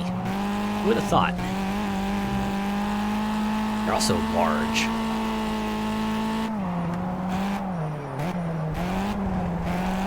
Could be worse. It could be, yeah.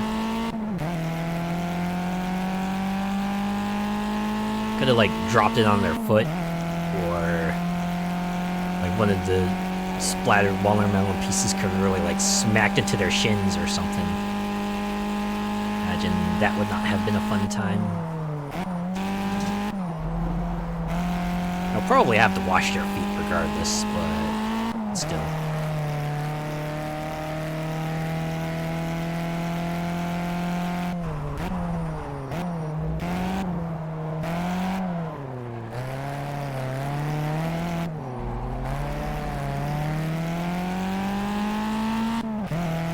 Worked in the supermarket, someone spilled broccoli and Stilton soup. OMG, that stunk to high heaven so bad. Talk about dry heaves. Ah. Nothing worse than that, when you get that smell in the place and you just have to bear with it for the rest of the day. Sure, you could get someone in to try to clean it up and try to freshen the place up, but still gonna be that sort of stigma. That lingering scent. And the mental image of it.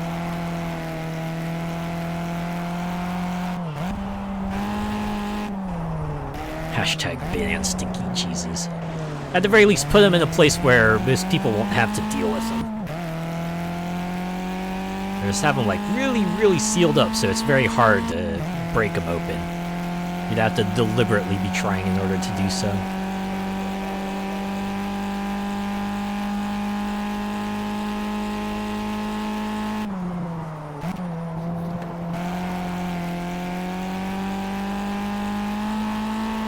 Yeah, I'm like one of those types of people who also kind of has a strong association with like sense and taste. And I really can't do with the bad of one and the good of another, so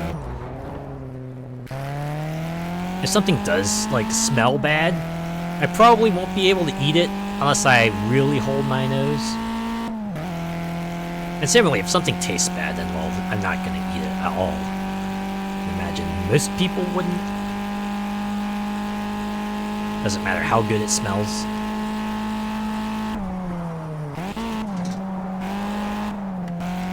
Mainly those blue ones with the veins in and stuff. Oh, jeez. Veins. You mention veins about anything, I'm like, yeah. Start getting shivers.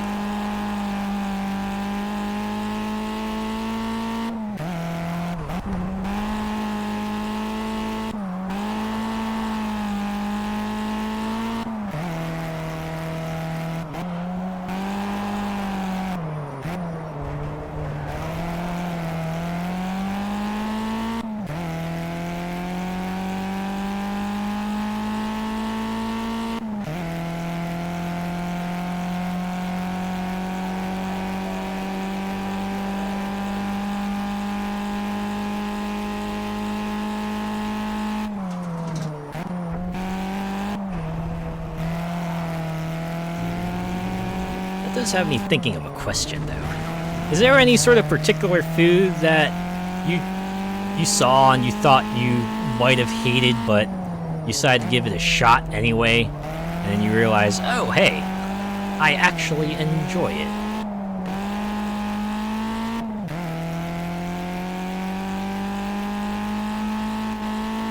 For me, I think.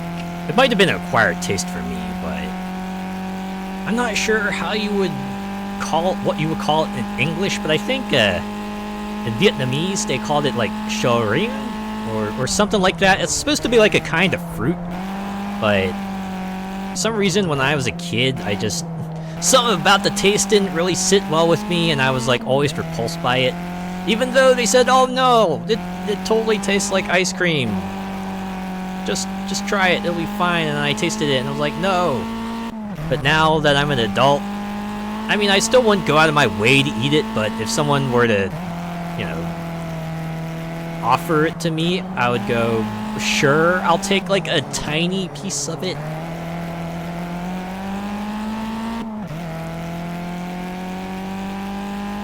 I wouldn't say I outright enjoy it, but I can eat it.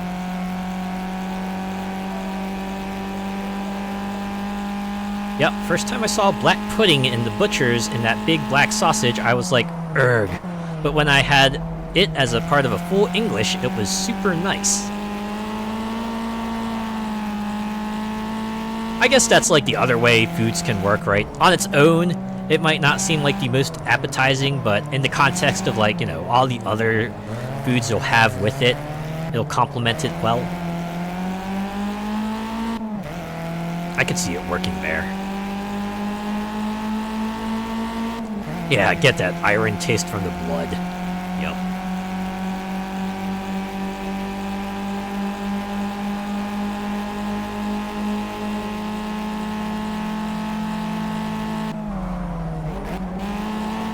Certainly get you like a full daily's allotment of iron, that's for sure. Probably and then some, I have to imagine. Starting to sound like a vampire. I was thinking more like a robot. They're like, "Oh man, yes, iron. I'll use that to repair my subsystems, fortify myself, make myself stronger."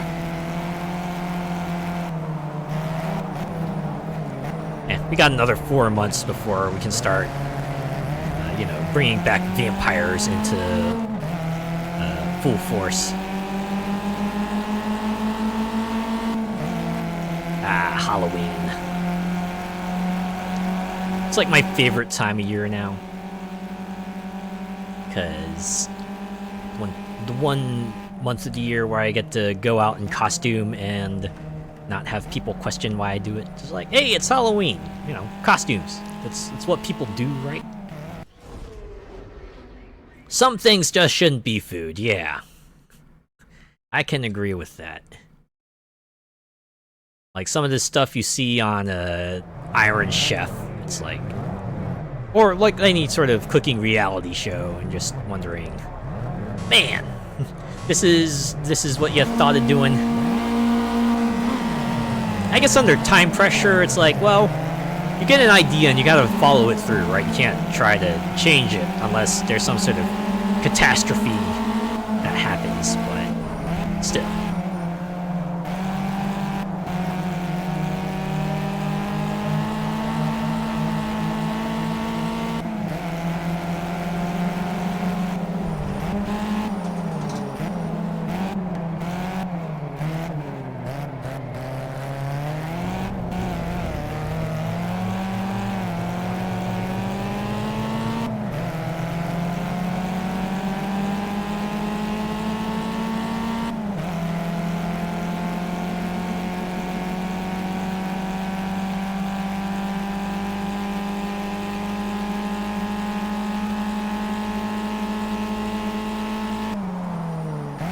I was reading somewhere that Netflix was planning on opening like physical centers. Not too many. From what I've read, they're only gonna have like 2 locations in the US to start, but man, things just go full circle, don't they? It's like the whole streaming trend started because it was cheaper than cable back in the day, and then it really took off when the world situation changed, and now we're getting physical locations again. Centers for what? I have to admit, I only saw the title, but I have to assume it's gonna be like a physical place where you can watch their programs. Something akin to like a movie theater. Which is weird, because, you know, movie theaters still exist, but... Yeah, I had to read more into that article, actually. I just found it funny.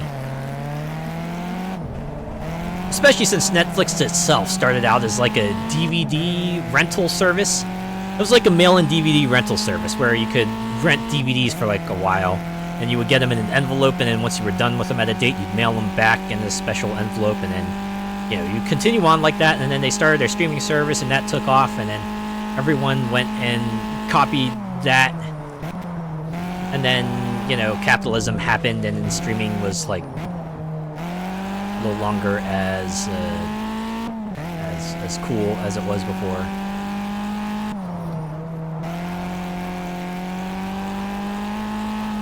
I can see that handy for those who don't have internet, but why bother when you can watch it on any PC or tablet? That's what I was thinking. Like, anyone who would be able to, like, reasonably reach those Netflix centers probably also has a reasonable way to just, you know, watch shows on Netflix from home. Blockbuster style? Yeah, it was pretty much like a mail-in Blockbuster. Well, Netflix back in the day was pretty much like mail-in Blockbuster. If I remember correctly, from what some other folks told me, the way it works, it's like you would queue up a list of movies you would want to watch, and then, like, depending on the plan you had, they would mail you out a certain number of those, and then once you mailed them back, they would just, you know, mail you the next few DVDs on your list. And you just keep rotating through like that.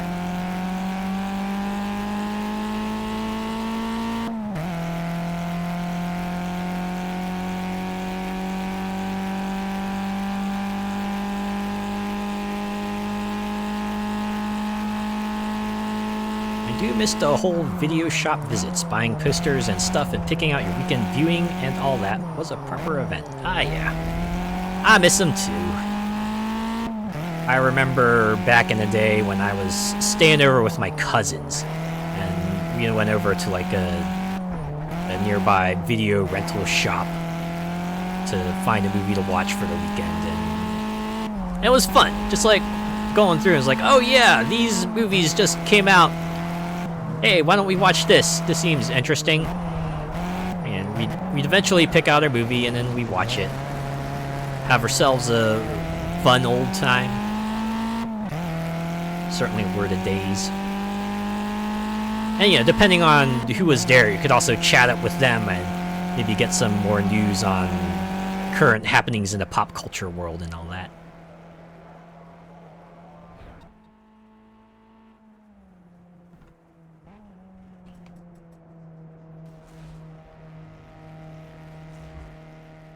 Right. So it's like each of these rounds are just one race each, and that's alright. Ooh, another message. Oh.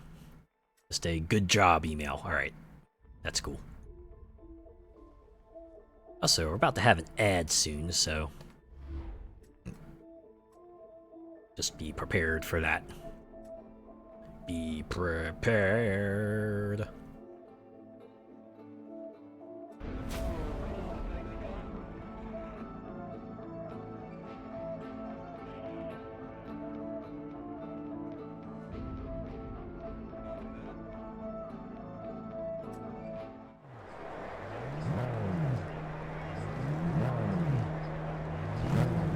Go, go, go!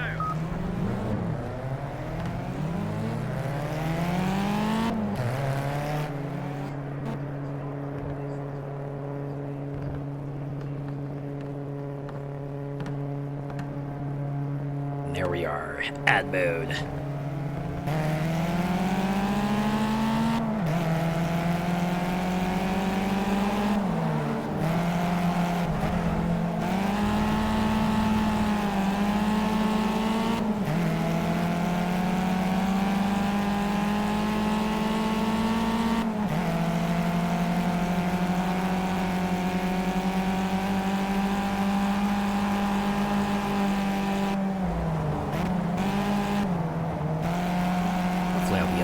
on these qualifiers.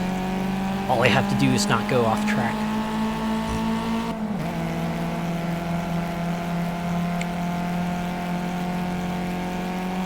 Too bad it's not like Forza Motorsport where they just penalize you for a few seconds. Here, it's just like, nah, we're just not giving you the entire lap. As it's more of an incentive to stay on track than anything, right? Certainly is enough of an incentive for me to try to, you know, race like an actual racer and not like a burnout racer.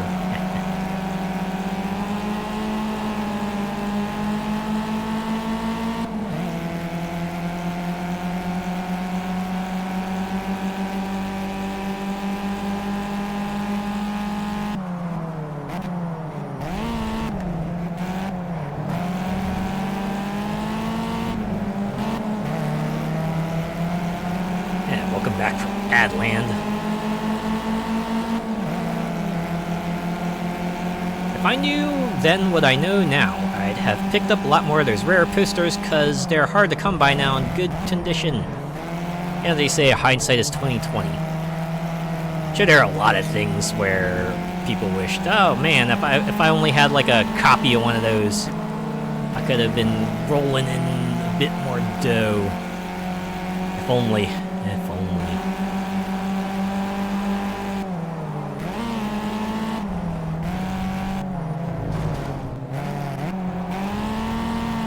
It's okay, they're a computer player.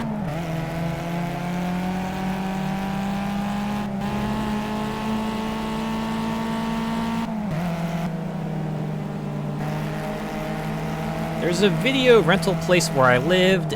It costed $1. You had to take it back the next day, or you had fines, the good old days.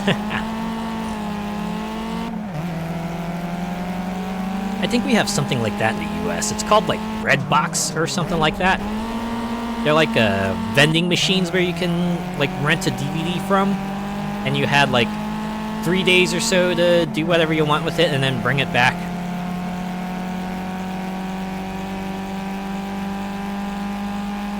I think they have like systems in place to make sure people weren't abusing it, because as you can imagine, yeah, that would be pretty abusable.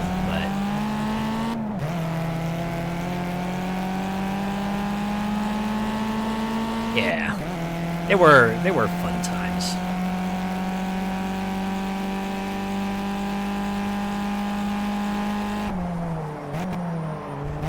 And we're back, just enough time to get me a refill of coffee.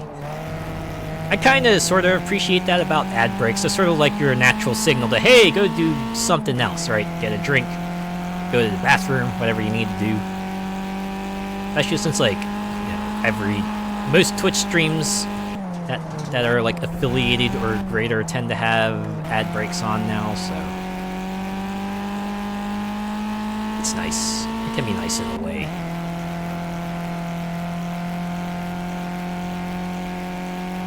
Yeah, we used Redbox a lot when I lived in Alabama. Yeah, they were pretty frequent for a period of time. I wonder if it is a per region thing, because I'll be in some places where I won't see a single machine, and there will be other places I go to where I can't seem to go by a store that doesn't have one out in front. I guess it's all about location, location, location.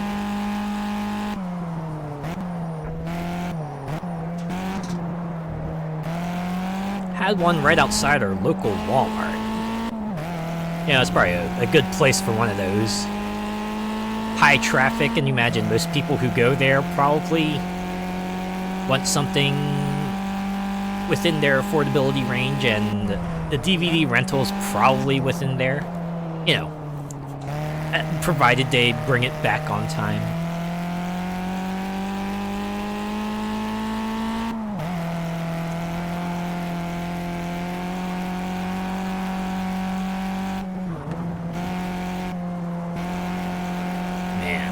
I still remember when Blockbuster first did their No More Late Fees promotion.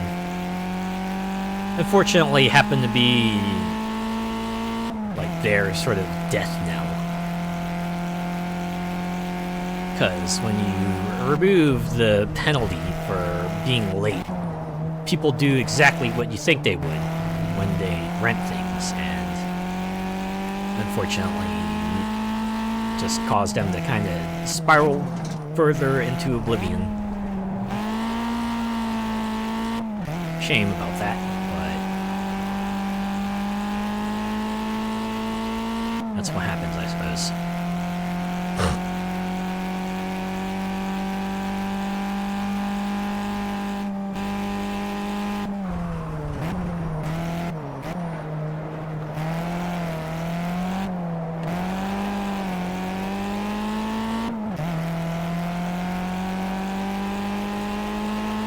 And the whole rewind this tape before returning?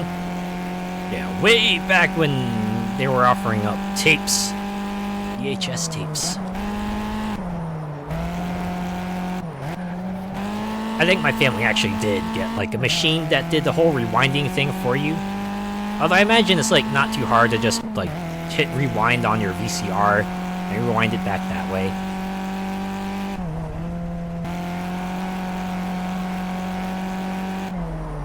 But, you know, that's even if that is its own mechanical wear and tear on a VCR for its own reasons, but yeah.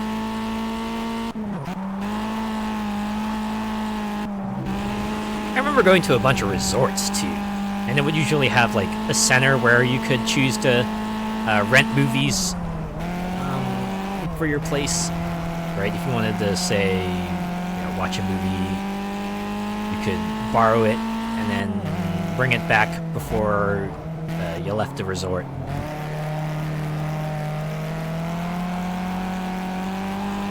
That was a fun time. I remember watching The Matrix that way.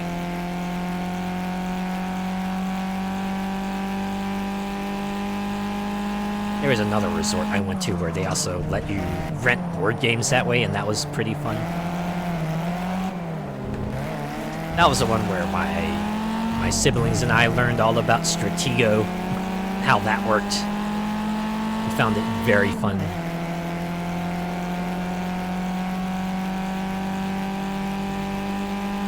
I do remember when they tried to bring Stratego back with like a variety of different factions that had, you know, different mix of pieces. I always found that interesting, but I guess it didn't catch on with the public well enough. Because I never saw too much beyond like the whole base set. I think they advertised like 4 different factions.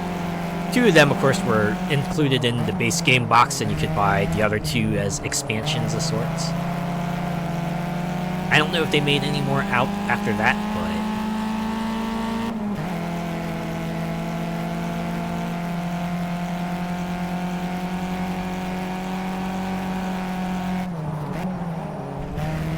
I guess I always like found a competitive game that had sort of like an asymmetrical side to it interesting. Like, you know, whether it be like giving everyone different abilities or different pieces or like different ways to interact with things.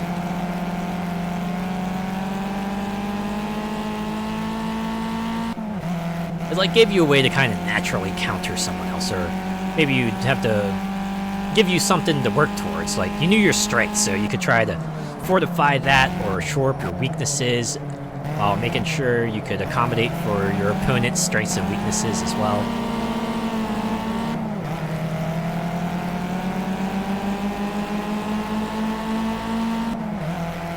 It was an interesting time for sure.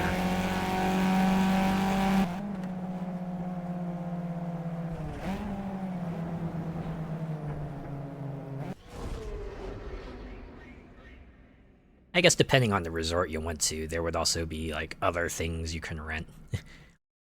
Maybe equipment, maybe vehicles. Can't think of anything else, to be honest.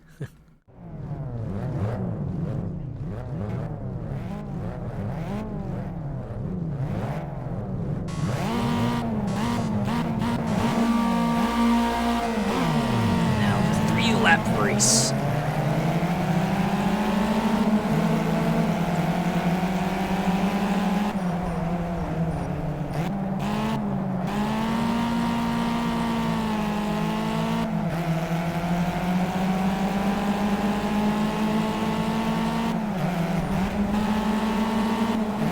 every place had Battleship and down. Oh, especially Battleship. It was the one game like people could easily get into. It's like not too hard to understand the game where you call out numbers and try to, sink your opponent's fleet before they did the same to yours. Well, it was one you could learn early on too. It's like, okay, so since each side did have the same types of boats, you could like keep in your mind what they had left.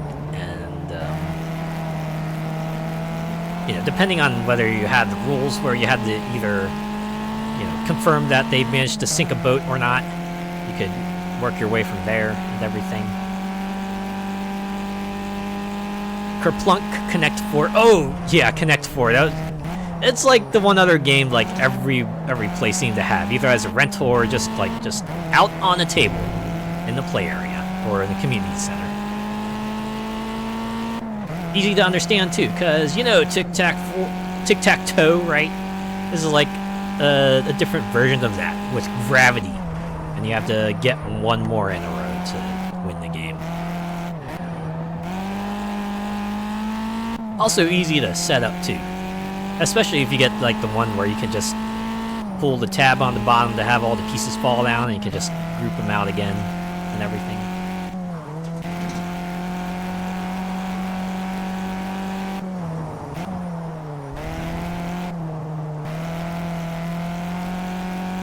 Oh yeah, life-size Jenga as well. Yeah, I can imagine they will also be a hit in pubs. Definitely the kind of thing that would be enhanced if you have, like, everyone playing be drunk. A game that tends to require a bit more hand-eye coordination and a bit more sort of intuiting which pieces are safe to pull out and which aren't. You try to do that while you're at, like, not the top of your faculties. That is a fun time.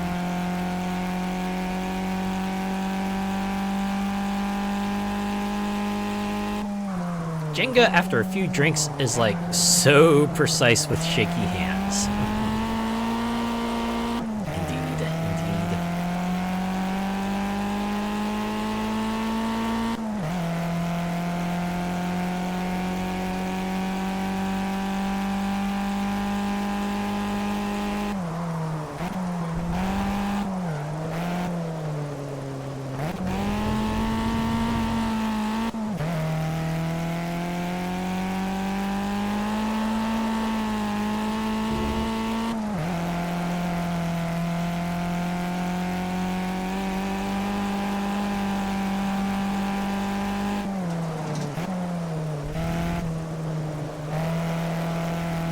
I do like that this game does changing weather conditions mid-race also. It's like something you gotta take into account now. It's like, oh, it's raining, so you're gonna have to be a bit more delicate with the steering and the driving and everything, because it's easier to go out of control.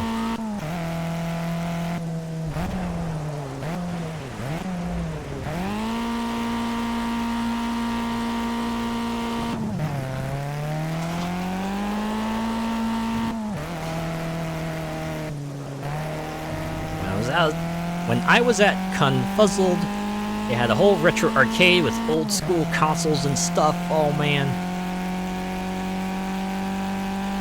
Love it when a convention has that area.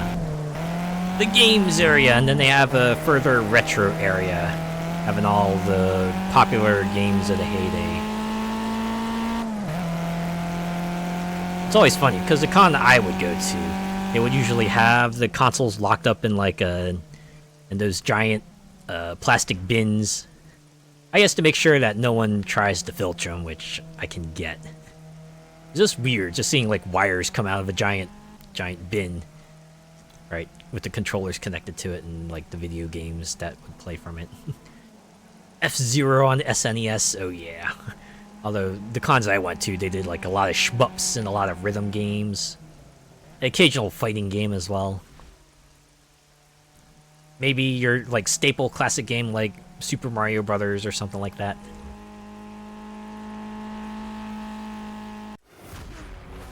There we go. I think that puts us halfway through this championship.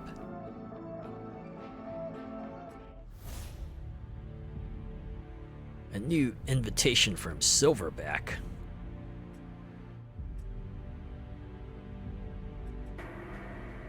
The Lotus class of 86? Oh man.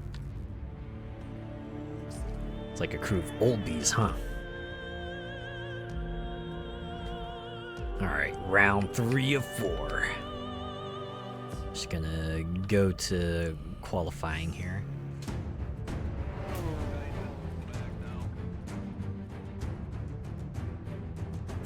Part of the Game Master panel, they had volunteers play like sharks or... Oh, Shark Simulator. Huh. Wait, there's a Shark Simulator? You know what? I shouldn't be too surprised. There's a simulator for everything out there. Of course there would be a Shark Simulator. Because who wouldn't want to be a shark? Go, go, go! Let's get to swim around and like bite things. I don't know. I played Man-Eater. I know how satisfying that is. It's free on... Wait, it's free on Steam? Huh. Okay, I'm gonna have to look that up now. Chomp as many folk as possible? Alright. Yeah, you know what? For the price of free, I might give that a look. For fun. Hey, what else is there to lose but time? That's what I always like to say. If there's, like, no price tag attached to a thing, and I'm slightly interested in it, may as well check it out. The only thing I'd lose there is time.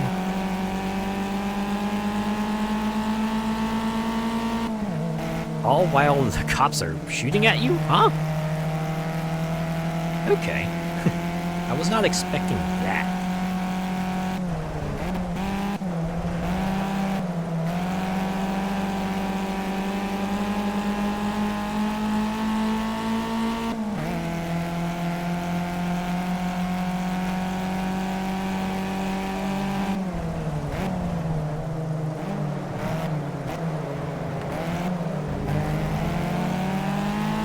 If you make it into the city, the cops turn up. I mean, I suppose I get it. If you look at it from their perspective, oh man, there's a shark that's just going around and, you know, taking out a whole bunch of people. They are a menace and they must be stopped by any means necessary, so...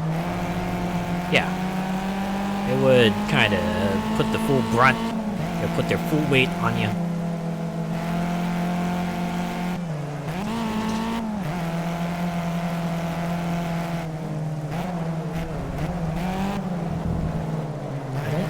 Played Forza Motorsport is 50% on Steam. Are you talking about Forza Motorsport 2023? I did play that. I played it like when it came out on Game Pass. If you want to check out my playthrough, I do have that on my VODs channel. You can see me go through the Builders Cup, the entirety of it, and the open class tour from that period as well.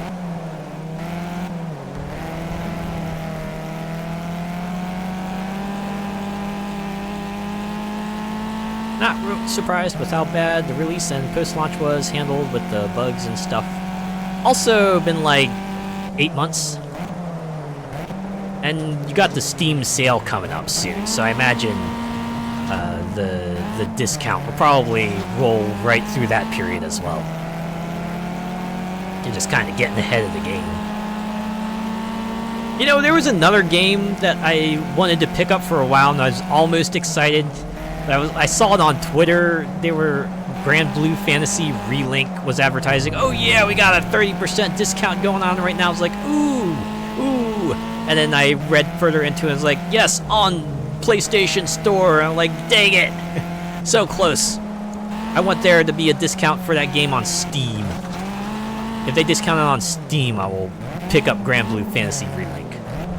Because yeah, I want to play that game. It looks fun.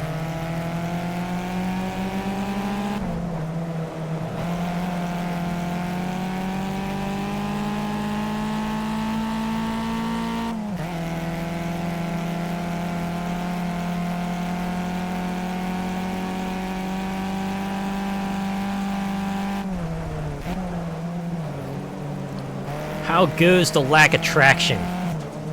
Well, I'm managing. I'm getting through. I admit, it sometimes throws me for a bit, but I get back into it. As Chumbawamba might put it, I get knocked down, but I get up again. You are never gonna keep me down. Also, hello, Gunter Maxwell.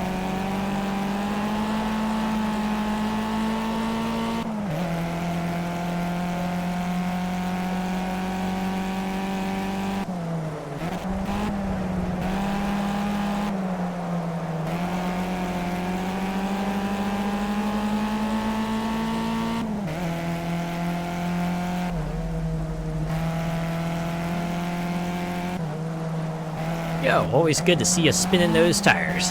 Always good to be driving out here. Gotta admit, ever since I started streaming, I've been playing a wider variety of racing games than I usually do. Certainly appreciate it, especially since it kind of got me into this whole the genre that I did not touch before. The the more simulation side of racing. Bit more into it now. I get why it's popular. Even if I do still play it on like baby mode, I totally enjoy it.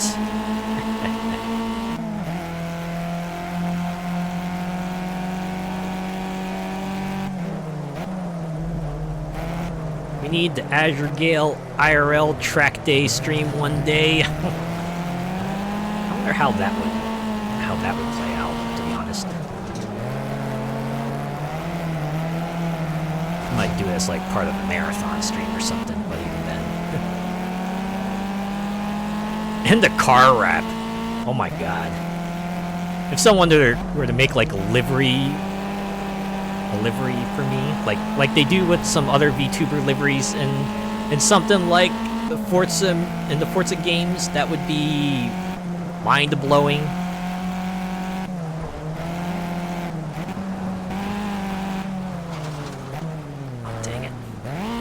Well, this is qualifying, so even if I do bomb out on a lap, I still have a bunch of other laps I can go through, right?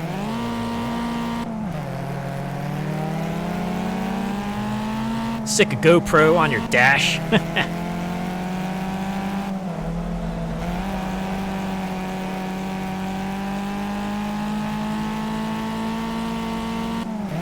Well, I don't know if I would do like any sort of real life sort of driving.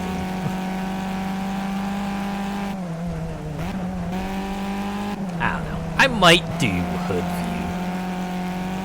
I don't know. I'm not like the biggest fan of a first-person camera when it comes to driving or racing games, but I might do it for a bit. I might do it for like a gimmick. That might be fun.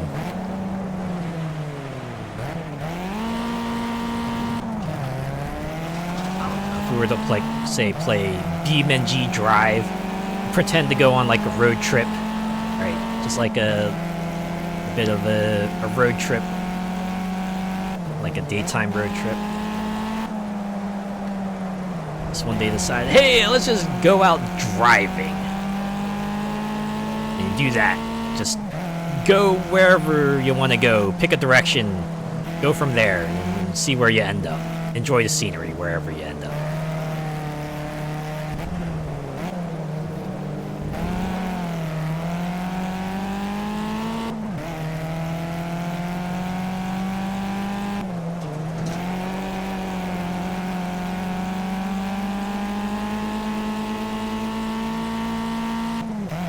I have noticed that I pretty much like driving for the full 10 minutes on these qualification laps. Probably don't need to do that, but you know, it's a nice way to kind of get in all these conversation topics that we're covering. It could be cool. I imagine it could be. Especially since like a good number of those BeamNG maps are really large. You could probably plot out a route that will take you a good few minutes to drive through, and you could just pretend you're having yourself a nice little cruise. Or I could just like do something like say play the Crew 2 And we could drive across simulated USA. We could do that. Drive across the country and the crew too. Just pick like the slowest car possible, so it takes us a while to get across not USA.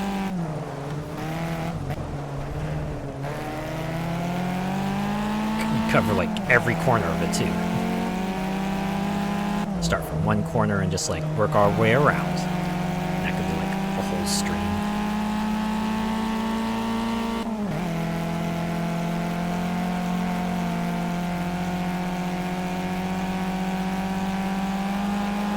The drive and chill stream. There we go. That's what I'll do for my like chat streams. We'll drive in a car. We'll do that. Let's go. Hey there, champ. Let's say we go on a road trip. Go on a road trip. Just see the sights and just like talk about random stuff. Shoot the breeze. Be like a con road trip. Yeah, exactly. I remember doing that a lot with my friends. We just like talk about random stuff, especially as we got out of like high school and we only saw each other in very periodically during college. Imagine there'd be a lot more to catch up then. Oh yeah, those were fun times.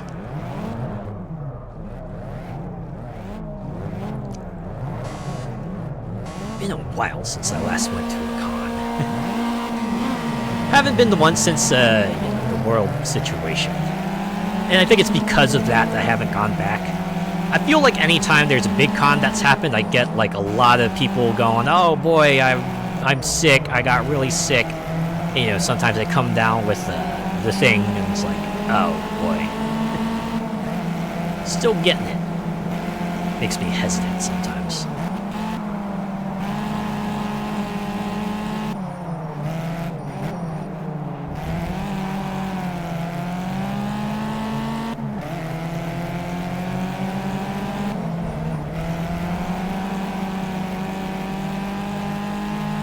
Gonna be a while before my next one.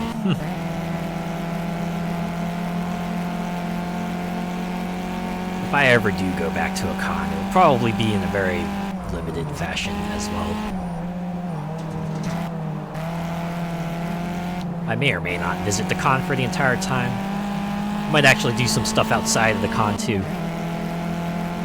And you know, more than just like visit a convenience store to grab snack items to wolf down on in the hotel room in between visiting the con, you know. The cost soon adds up, it certainly does. Especially these days, since ticket prices just seem to keep going up.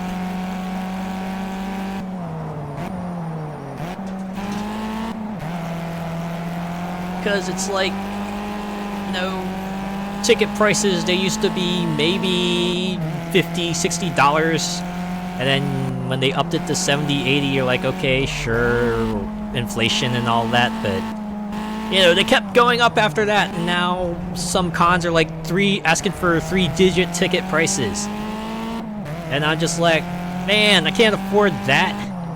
You know, I could buy myself like 2 video games, get myself a ton of entertainment that way. I wouldn't have to spend on a bunch of other costs as well, like, you know, hotels and food and travel and merch purchases and all that. Oh, we're in ad mode. I'll continue my train of thought in 90 minutes. Or seconds! 90 seconds, not minutes. Whew. Good sign that maybe your brain cell is overheating. You start braining things differently.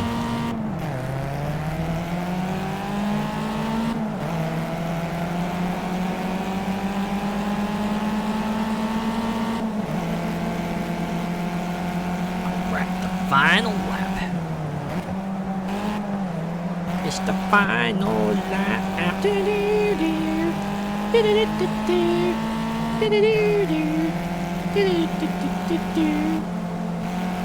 Apologize for that. off-tune rendition of the final countdown. Anytime someone says, like, the final X, that's what my mind goes to. Just think of that riff from the Europe song. It's a fun time.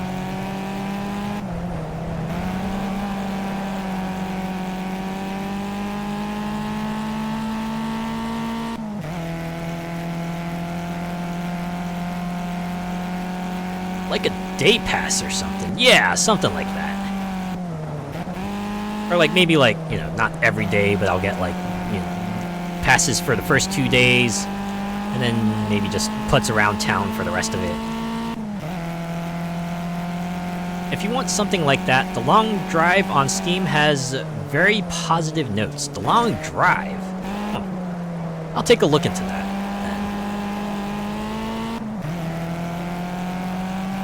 But yeah, if that turns out to be good for like a drive and chat stream, then I could go for it. Also, again, Steam sale coming up soon, so all the more reason to try it out.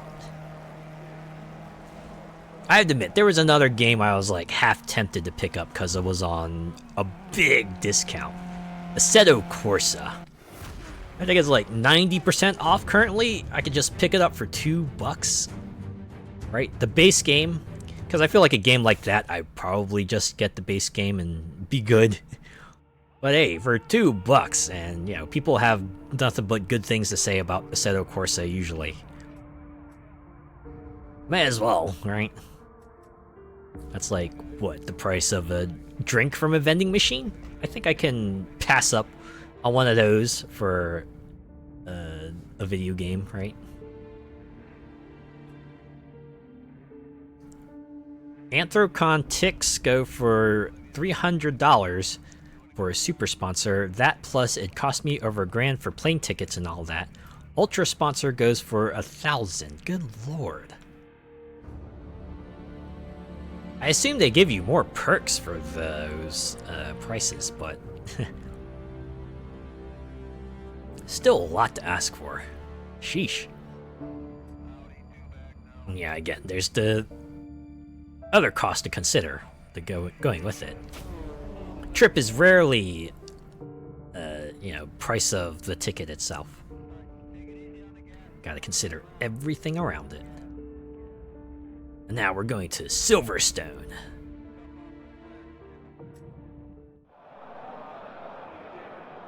Go, go, go!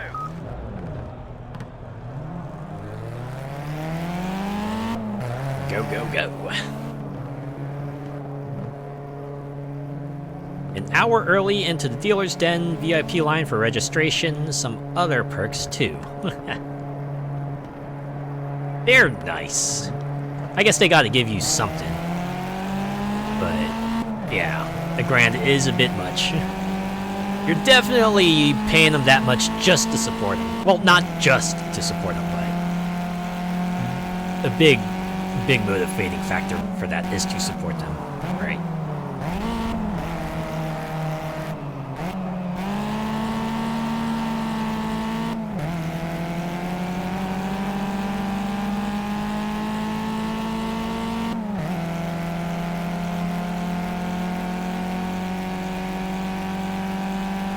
But hey, I guess if you got the money and you're able to spend it and you want to support an organization that's done you right, it's like worse things to spend your money on. At least like $2,000 for 4 days. It adds up. It absolutely does add up. And it's usually enough such that you do have the budget for it, because you want to make sure it doesn't spiral out of control. Gotta watch yourself.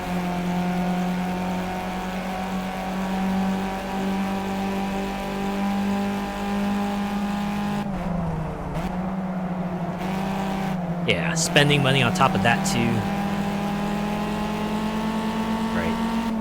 Like I said before, there's the dealer's room cash that you gotta have for whatever you might find there. And then money for whatever food expenses you might need, and then, you know, extra money for whatever emergency purchases you might need to do for one reason or another. just gotta be prepared.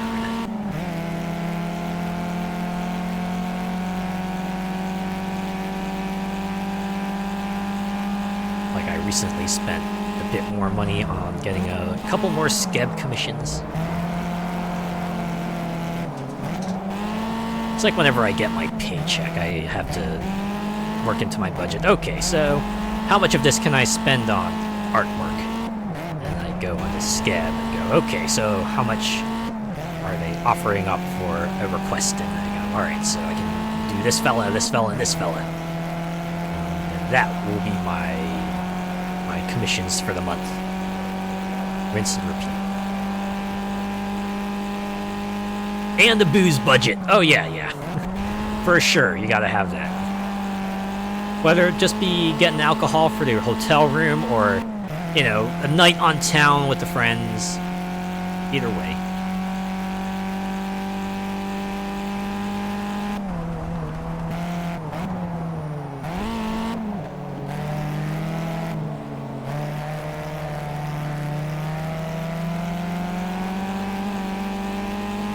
I know I had a couple friends late into their con-going endeavors. They mostly went just to get drunk with the people they met there. So, like, they would always stop by, like, a store before we, came to the hotel. Make sure they stocked up on the booze. And then they would lay those out on the desk, you know, just the entire time we were there, and occasionally just do shots and stuff. And interesting time. Out of curiosity, will your model ever have that hat you have in your profile pic? Oh, yeah. My live 2D model that I commissioned has that hat. I'm hoping I get that soon because, yeah, I do want to show off the hat because it is a nice hat. I like the hat.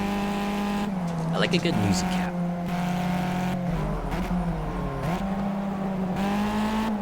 Yeah, those room parties easy get very rowdy very fast. Yeah, it's kind of scary how quickly they can get out of control, especially if you get enough people in there and enough people with a wanton sense of destruction in there. Gotta be careful about that. Thankfully, most of the time, most of the roommates I had tend to be a bit more on the calm side, even if they do drink a lot. Although I later roomed with some folk who just preferred calm moments, so that was appreciated. Definitely not a person who wanted to just go absolutely buck wild. That's not my thing. It's a cute hat, I agree. It's a very cute hat. I don't know, I like it when a VTuber has a nice hat. Or, you know, any sort of hair decoration or headgear. It doesn't have to be a hat. It could be like a crown or a hair clip or like a little mini fascinator or anything like that. It's all very fun.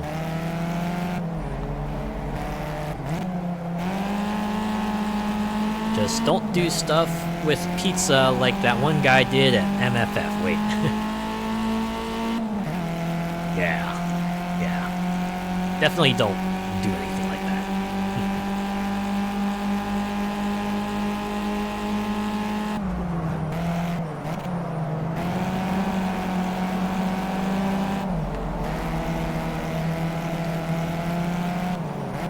I do remember there was this one school field trip I went to. And we did have to stay at a hotel overnight because it was like one of those multi-day field trips, but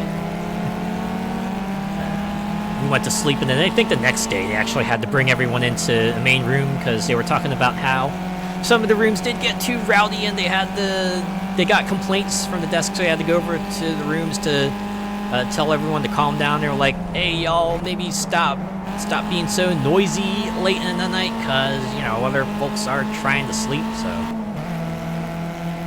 I think that's like part of the reason why I don't want to kick up too much trouble because, you know, it's not just about being a nuisance to everyone else, it's also about, you know, the potential further consequences for that. Whether it be as a kid, maybe, you know, you might lose your room privileges or something, or if you're an adult, you might get kicked out of the hotel and might have to find new accommodations. Not to mention you'll get a reputation for being like rabble-rousers, so, you know, gotta consider all that. Consider all that.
That does make me wonder. Did anyone else have like a crazy field trip experience?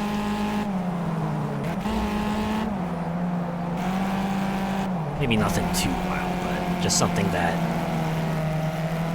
you just like remember even to this day.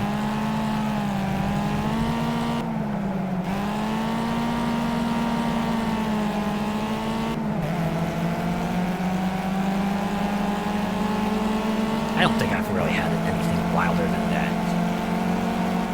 I guess I was fortunate to not have been part of like any groups that were any sort of rabble-rousers, especially since I was like the type of person who was very conflict averse, so, you know, if anyone does like kick up a fuss, I just pray to myself, oh God, please let this pass through without incident, because, you know, it would suck to be associated with that.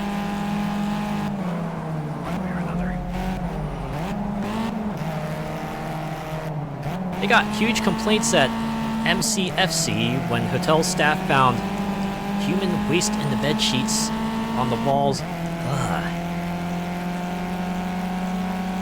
Oh God. I was like, gag, thank God I missed that con. Yeah, me too. Yeah, if something like that happened, sheesh. Clearly, like, man, substances were involved there, because no rational person would do something like that. Whew. Stuff like that, too. Right, that's like, I know that's like the extreme end of it, but it's like, man. I much prefer folks who just want a nice, calm night, right? Go back to the room, it's just like, yeah, this is where we'll go to unwind after being at the con for like, you know, the 8 to 10 hours. Yeah!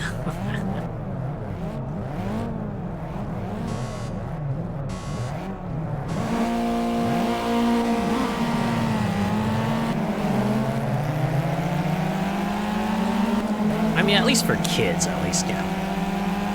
It's maybe a bit more excusable because you can say that all their centers haven't developed fully yet, but when it's adults who do something like that, it's like, come on, y'all.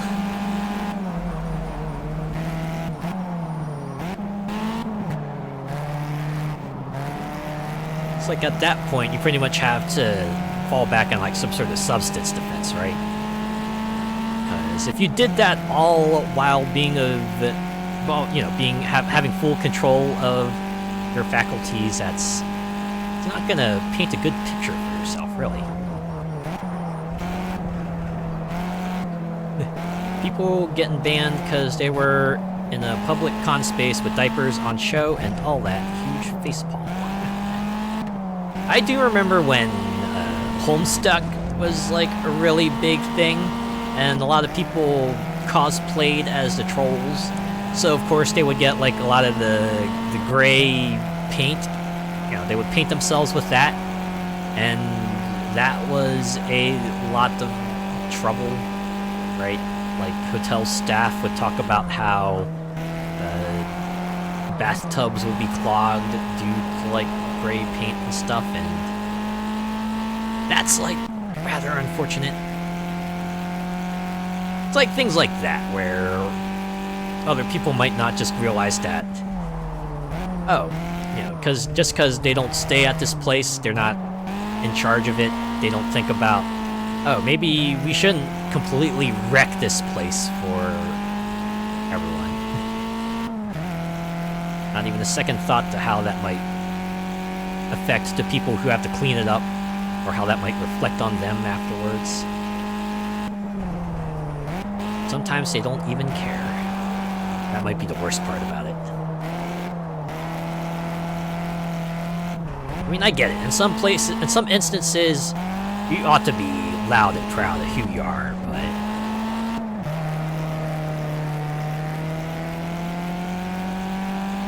depending on the situation, you don't want to be destructive, right?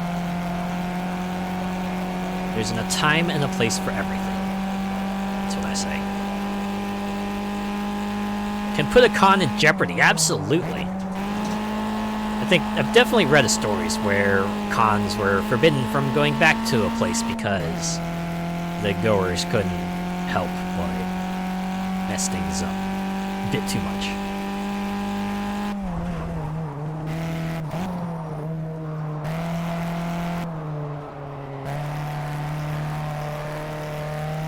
Rain 1st, 2015?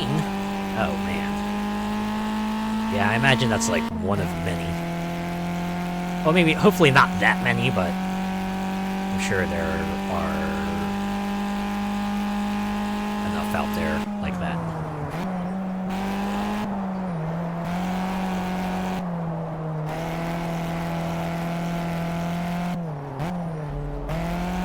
It all just comes back to, this is why we can't have nice things. Because sometimes, if you don't put enough regulations in place, people will not behave. And it kind of sucks. Or, you know, you don't set boundaries early enough and sternly enough, then things can start spiraling out of control from there. Can be unfortunate.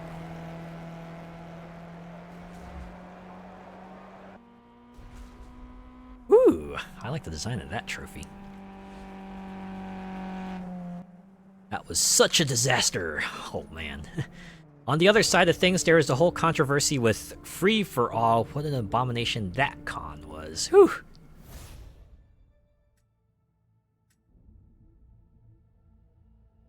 Oh, no invites this time, just a good job. Good.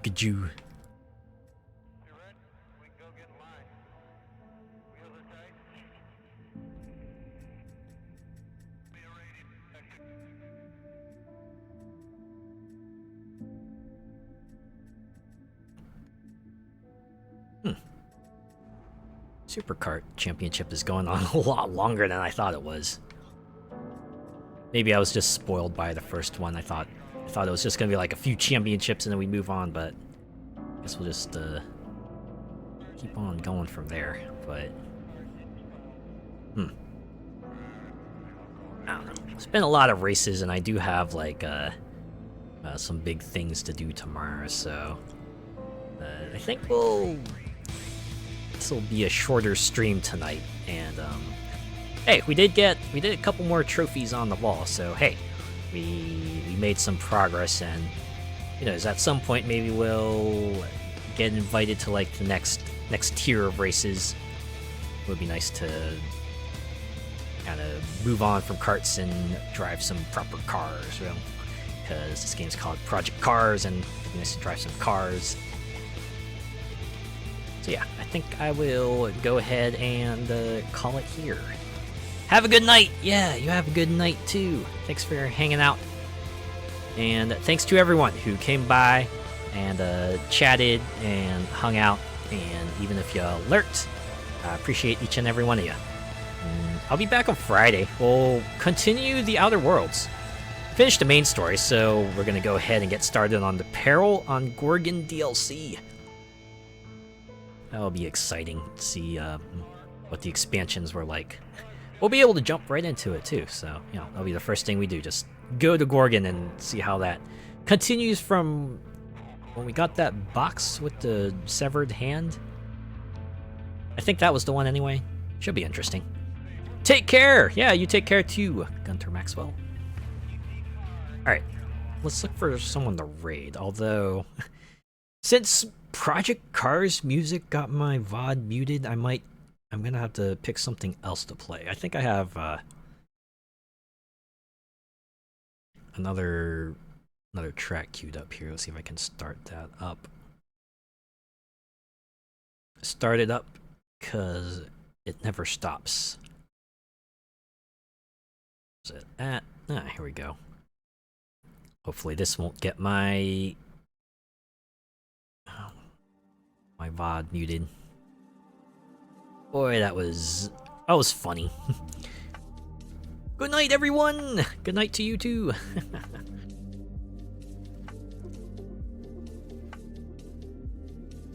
The funniest part about that was when I went to like create a highlight for it, the highlight didn't have any muted audio. That at least was pretty fortunate, because that meant I was able to, you know, export that to YouTube, no problem. So that was nice.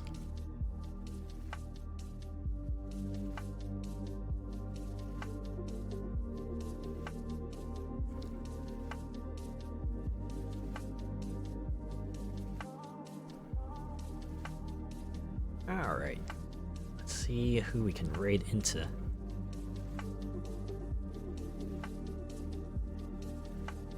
Ooh.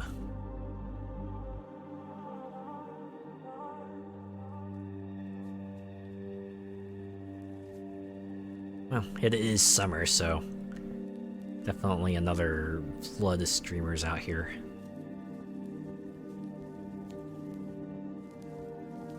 Man, bunch of them out there with some cute models too. I keep on talking about it, but boy howdy. I want my Live 2D to be ready already. Once I get that, I feel like I could just start popping off from there. Really start moving from there. It will be glorious. I swear to you, it's gonna be real glorious. I mean, you've probably seen it already. If you follow me on Twitter, I'm certainly not hiding it. I'm not hiding what my Live 2D is going to look like.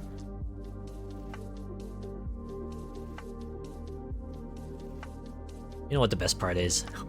I'm already in talks with like someone to figure out an alternate outfit. That's right. My original Live 2D is still in the works. I'm already thinking about like what other outfits I can have my model wear.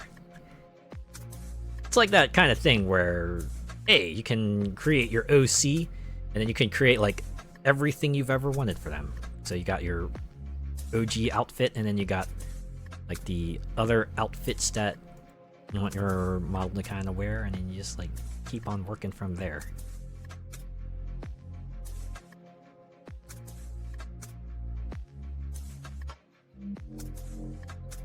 Hopefully this won't be like a putting the cart before the horse situation.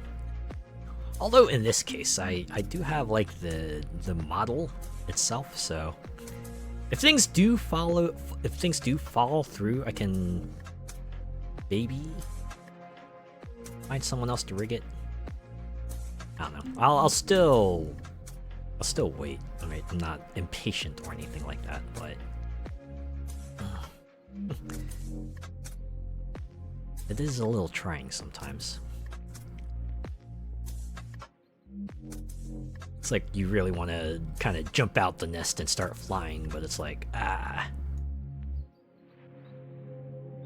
Other times it's like,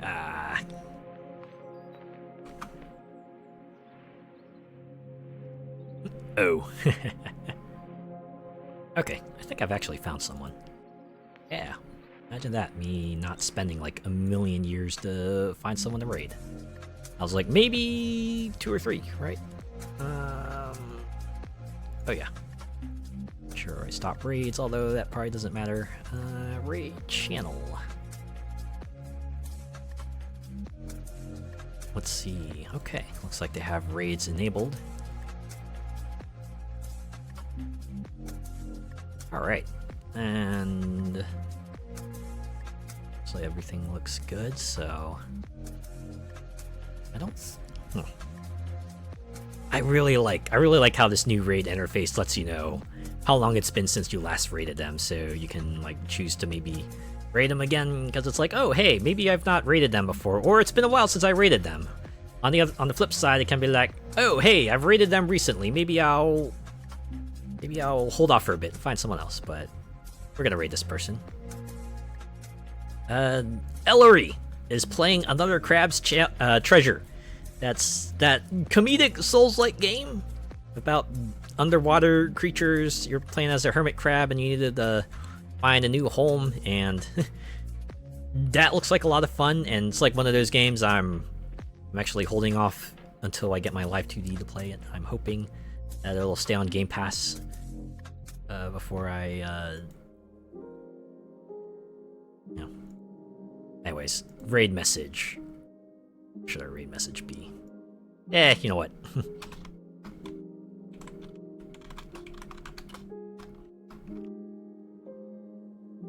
I think this one's easy because it's what we've been doing this whole time. Alright, if you're joining in on the raid, give them Super Kart's raid, and if not, have a good rest of your week. I'll see you on Friday for the Outer Worlds. Take care.